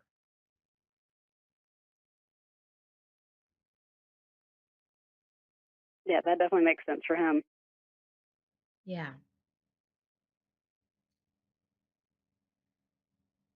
So best thing for me is to let him process things, give him the space, get through, you said after the holidays, and this whatever's going on with the energy right now, give him that time. Yeah. Yes, most definitely. And I think he's going to come to his own conclusions after this. I feel like there's a shift for him, and he's going to think, oh, maybe this isn't right. Like I feel like something is going to happen that's going to make it click for him and go, wait a minute, there's bigger things that I need to be concerned about, or in my life that I need to look at and, be concerned about, or be grateful for, right? So it feels like there's this, he's right there on that, on that cusp. And they're saying, don't forget to remind him that it's okay to be imperfect, because none of us we are all perfectly imperfect, is what I like to think, right? We all have our flaws. We all go through, bumbles and mistakes, and we have to be okay with that. We have to be able to learn from that and go from there. That makes lots of sense. Yeah. Do you have any other questions? It's going to be a long rest of the year to give him through the holidays. Yeah, it could be. Yeah, it could be a little rough ride. Your guides are right there with you though, and they're saying if anybody can do it, you can do it. You've got this. So, you are the perfect person to get him through this. So it's really important for you, they're showing me, to be able to keep your energy intact and keep your to remember to do things for you, right? So when he's off decompressing, go do something for you. Go do something for you that fills your cup, so that you can be of support to him. Okay? Yeah.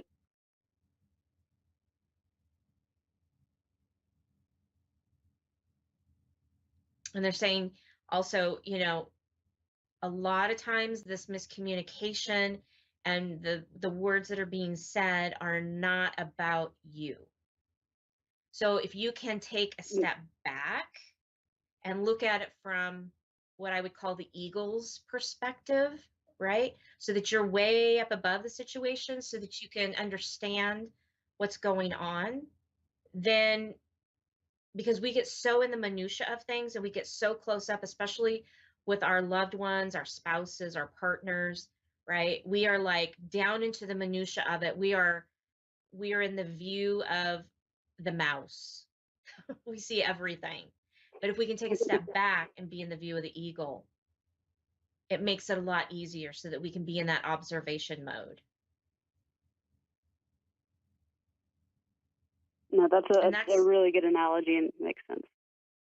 And that's sometimes really hard to do. So if you can't always get there, it's okay, right?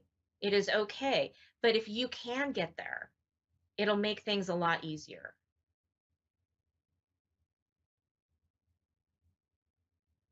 I will do my best, but it definitely is hard to get there.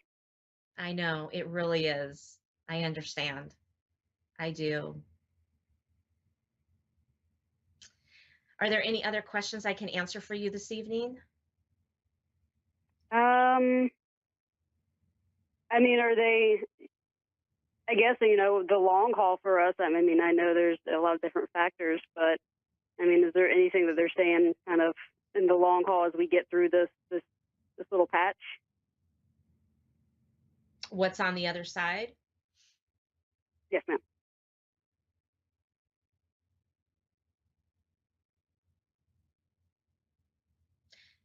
They're not really showing me right now what that is. And there's could be a few reasons for that.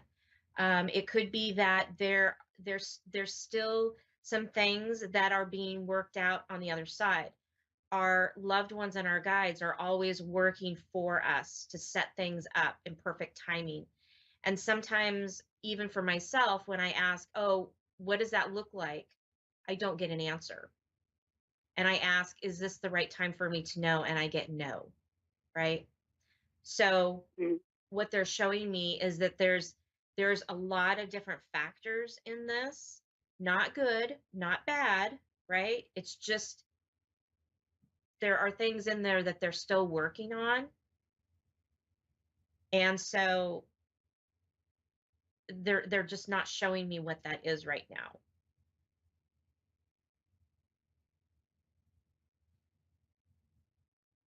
Okay. I mean, that's understandable. I mean, lots of things can happen, time is, things can change over time for sure, every little thing. Right. So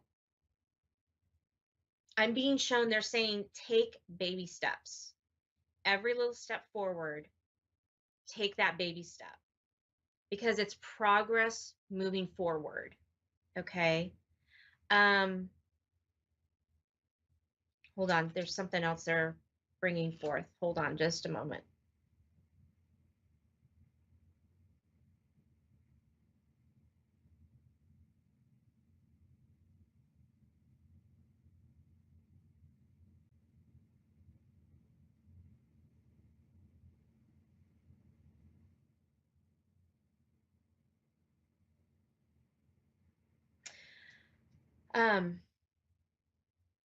So what they're showing me also with him is he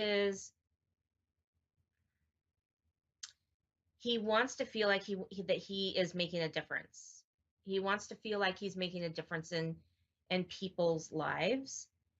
And I think this is one of the reasons why he's having such a hard time with this job as well, because it's not coinciding with that piece of him. It's like he's opening up to something bigger and better. And that's all part of what this transition is for him. This opening up of of the stress and the push and the pull. It's almost like he's getting burned out, honestly.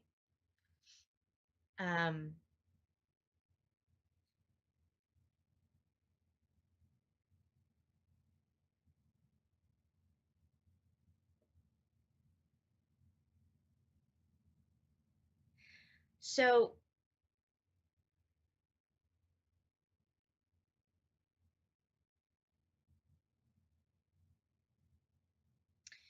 you have a lot of healing energy that that is around you and with inside of you. Has anybody ever told you that? No, they have not. So this energy, this healing energy that you have within you it's all about it's funny, I hear conflict management. So it's like you can diffuse that energy very, very quickly. And do you do a lot of talking with your hands? I do. So as you're talking with your hands, you're moving energy, you're releasing energy. So you're moving the energy in the room. So that's a really good thing. So they're saying, when you are talking, continue to use your hands and to move the energy through the space, because what it does is it diffuses what's going on around you. It's transmuting that energy. Okay. Mhm. Does that make sense to you? It does, because I mean, even you saying that he's getting burnt out, he actually even used the term he's tapped out today. Yeah. He has nothing left to give. Yep. And then, yes, I do talk a lot with my hands, and I even can see it in the moment, and I try to stop using my hands because I do it at work too, so I try to stop it.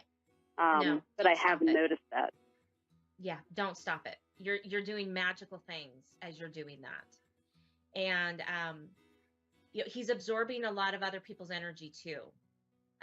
So it's about him being able to not absorb that energy so that he can keep his own energy. And I know that's like a whole bigger topic, a whole nother topic that I'm not going to be able to go to because we're coming down to the last few seconds of our show. So I hope this has been helpful for you. It's been a pleasure talking with you this evening. It has. Thank you very much. I do appreciate it. You're so very welcome. Have a wonderful evening. You too. Okay. Well, that does it for me, everyone. Thank you so much for tuning in this evening. We will see you next week. Please visit me on my website at wingsofsoulswithjulie.com to book your own personal one-on-one reading. Have a great night, everyone. We'll see you next week.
You're listening to A1R Psychic Radio, Earth's #1 psychic radio network, and watching Moonstruck TV, Enlightening Television.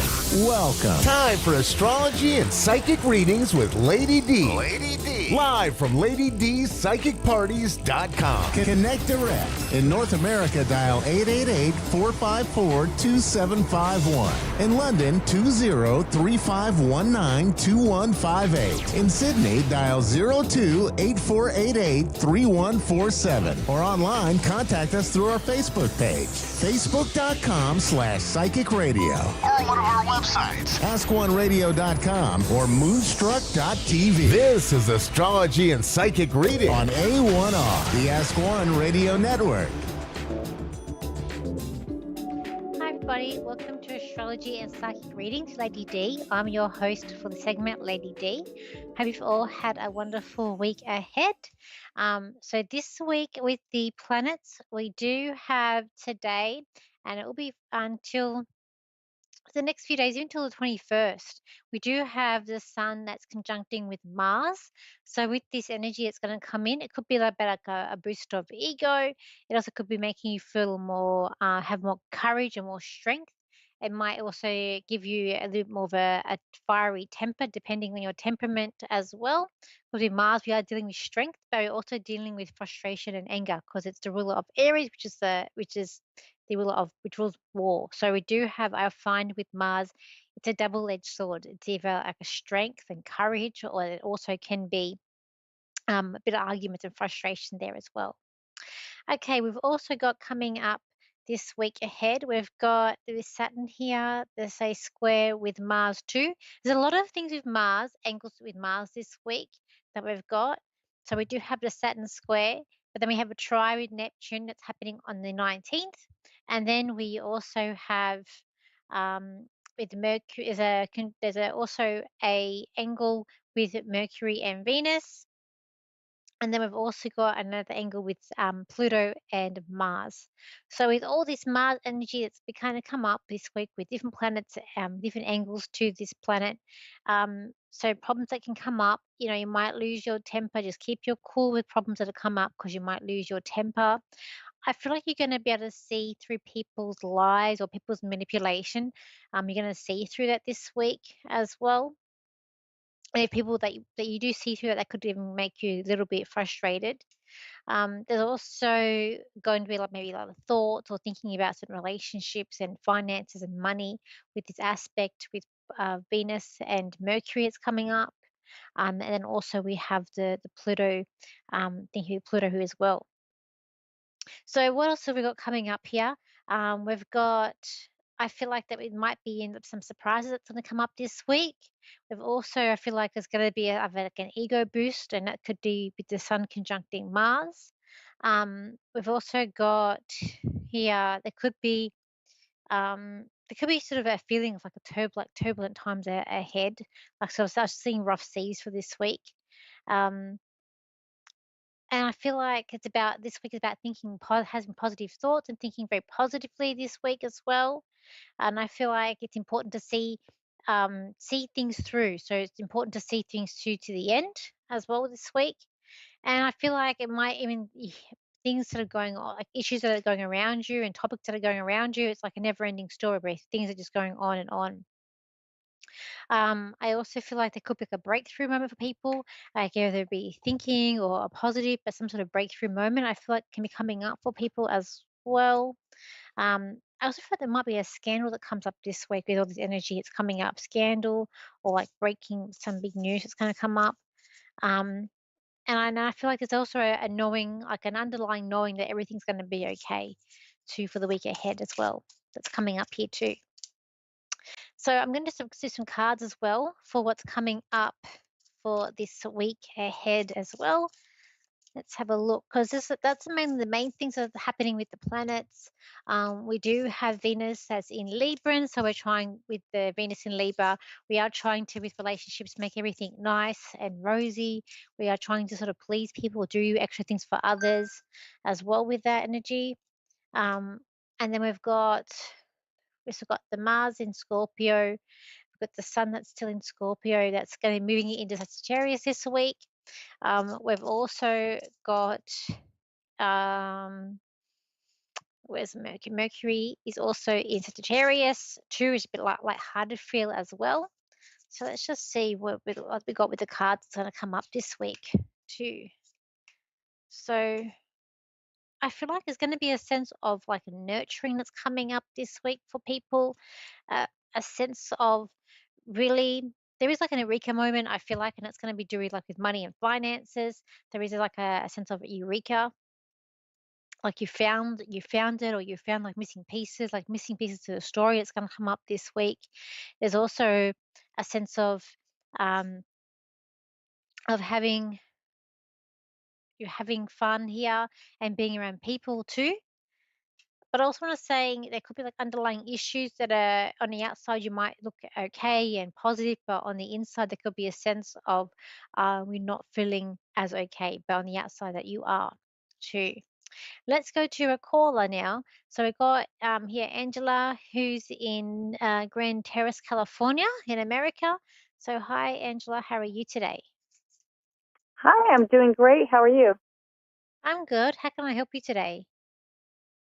Hi.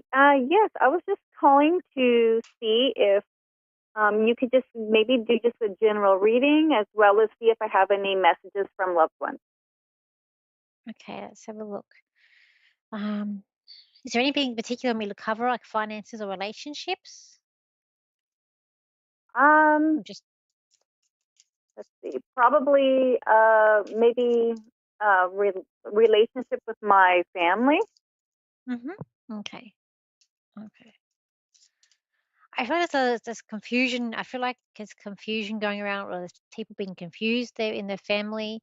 I feel like there's a sense of people being united or coming together for the holiday season and for what's coming up ahead. I feel like there's like strength in numbers here too, but not everyone's on the same page. And I feel like uh, people also are stuck. Um, and there's a choice here that needs to be made. Mhm. Okay. I also do have a person here in spirit with me as well with you. I do feel like that she's a grandmother on your mum's side of the family, and I feel like this lady, was she passed over? Yes. Yeah, yeah. I do feel like she's quite a lovely, come in as a lovely lady. She's showing me herself as a younger person, not older person. And I Mhm. feel like it's just the era that she likes to show herself in as more as the younger, youthfulness person that has a lot of energy rather than someone in her older years of her.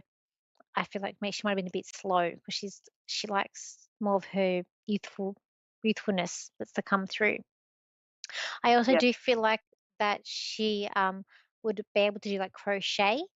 I do feel like she's a talker as well, because she's doing like I want to say knitting as well, but she's saying crochet, and I feel like there's more crochet with her, and 'cause I feel like she's making like I don't know if it's like doilies or like there's like patterns, with that hook, so the crocheting hook. Did she crochet? Um, it, on my mother's side, you're saying? Yeah, I mean sometimes my placement is wrong, but but she's like she's talking, and as she's talking, she's like there's knitting, but I feel like it's crocheting. Okay. My grandmother from my dad's mother crocheted a lot, Okay. but not my mom's side. Yeah. Was she also a bit of a talker? Like she would like as she's not she knows what she's doing. Like she's an expert at it. Like so she's talking as she's doing it. Probably. Okay. I don't remember exactly. I just remember that she did make like blankets and things like that and clothes, from crocheting. So Yeah, because she's got the needle, the needle too as well. I also feel did like she have a message? I'm just gonna ask her that she's also giving me more evidence is coming through. She's Okay. taking me to her cooking as well. I feel like that she met was a good baker, um, as well because she's taking me to her like cooking, and I feel like cooking like muffins, and she's like I feel like she's a good cook. She's showing me her she's a good cook. Um, okay. Just something about coming up to a head here with the family. Like they want everyone to get along, but it's something that's coming up to a head here. And it's like you need to keep your cool. Um, but I do feel like it's running we put cards out as well as I was tuning into them and as I was talking to you before. And there Hmm. could be some sort of like ending that's happening, whether it be a move or here in the family or some sort of ending that's coming up here with the family too. And it's like you're preparing or there's someone else that's preparing for something. There's also a sense of here of being watched too. But I do feel like it could be a sense of like moving or moving house, relocating. It's coming up because in the now it's like they're in the in between stages of it too. But these ladies or this lady just wants everyone to really just get along as well. Um, okay. I feel like one Do, grandma would do stir you the have like pot. an initial for her? Do you have an initial for her? Because some of the stuff is jiving and some isn't. So I would help me out if I had like a name or an initial or something. Okay. I really want to go to the mum. I know it's your dad's side, it's one that does the crocheting, but I still want to go to the mum side of the Hmm. family Okay. as well. There's one that stirs the pot. One of these ladies that stirs the pot too. I'm gonna say as well. Um, I feel like there's a move. I feel like someone's moving in the family here, and but I want everyone to be close together. But there's a movement here, and there's moving here as well, and it's a preparing for there's preparing for that too. That's coming up. Okay. I feel like there's a lot of there's an unstable sense or instability too.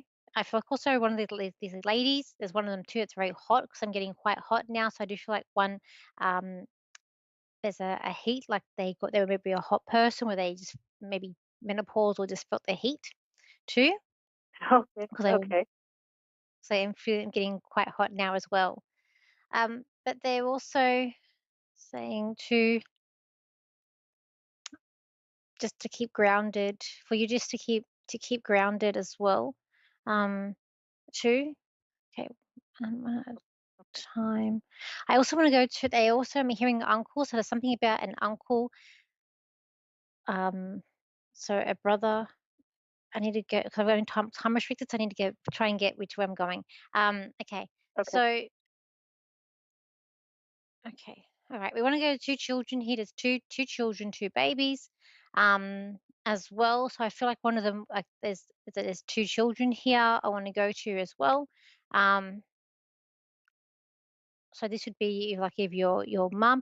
Do you know with your mum's whichever grandparent I have here, they have two children, and this is that stirring the pot. I feel like there's something about stirring the pot here. So someone's not making the peace. Huh. Okay, so they're saying one of the children is stirring the pot. Or there's something about an uncle here, or a brother and uncle. They want to acknowledge that. Okay. Okay. Because that could either be my father or my uncle that could be considered that, which would be again on my dad's side of the family. Okay. Okay. As a sense of being grounded, I just feel like there's going to be a lot of things coming up here that's causing a bit stable, or even like a bit of drama. But I want everyone to be around in terms of the family and the holiday season to come up as well. And it's also about being patient too. But I do have a sense of there is something that's going to be ending, but I do feel like it's a house move that's coming up here. But I'll leave it there, and thank you for calling in today. Okay, thank you. It's okay. Bye. So if you want to contact me for a reading, you can. My website is Lady D Psychic Parties, as well as my Facebook page, Lady D Psychic Parties, and my Instagram and TikTok is Lady DS Psychic as well. So thank you, and I'll see you again same time, same place next week. So bye for now.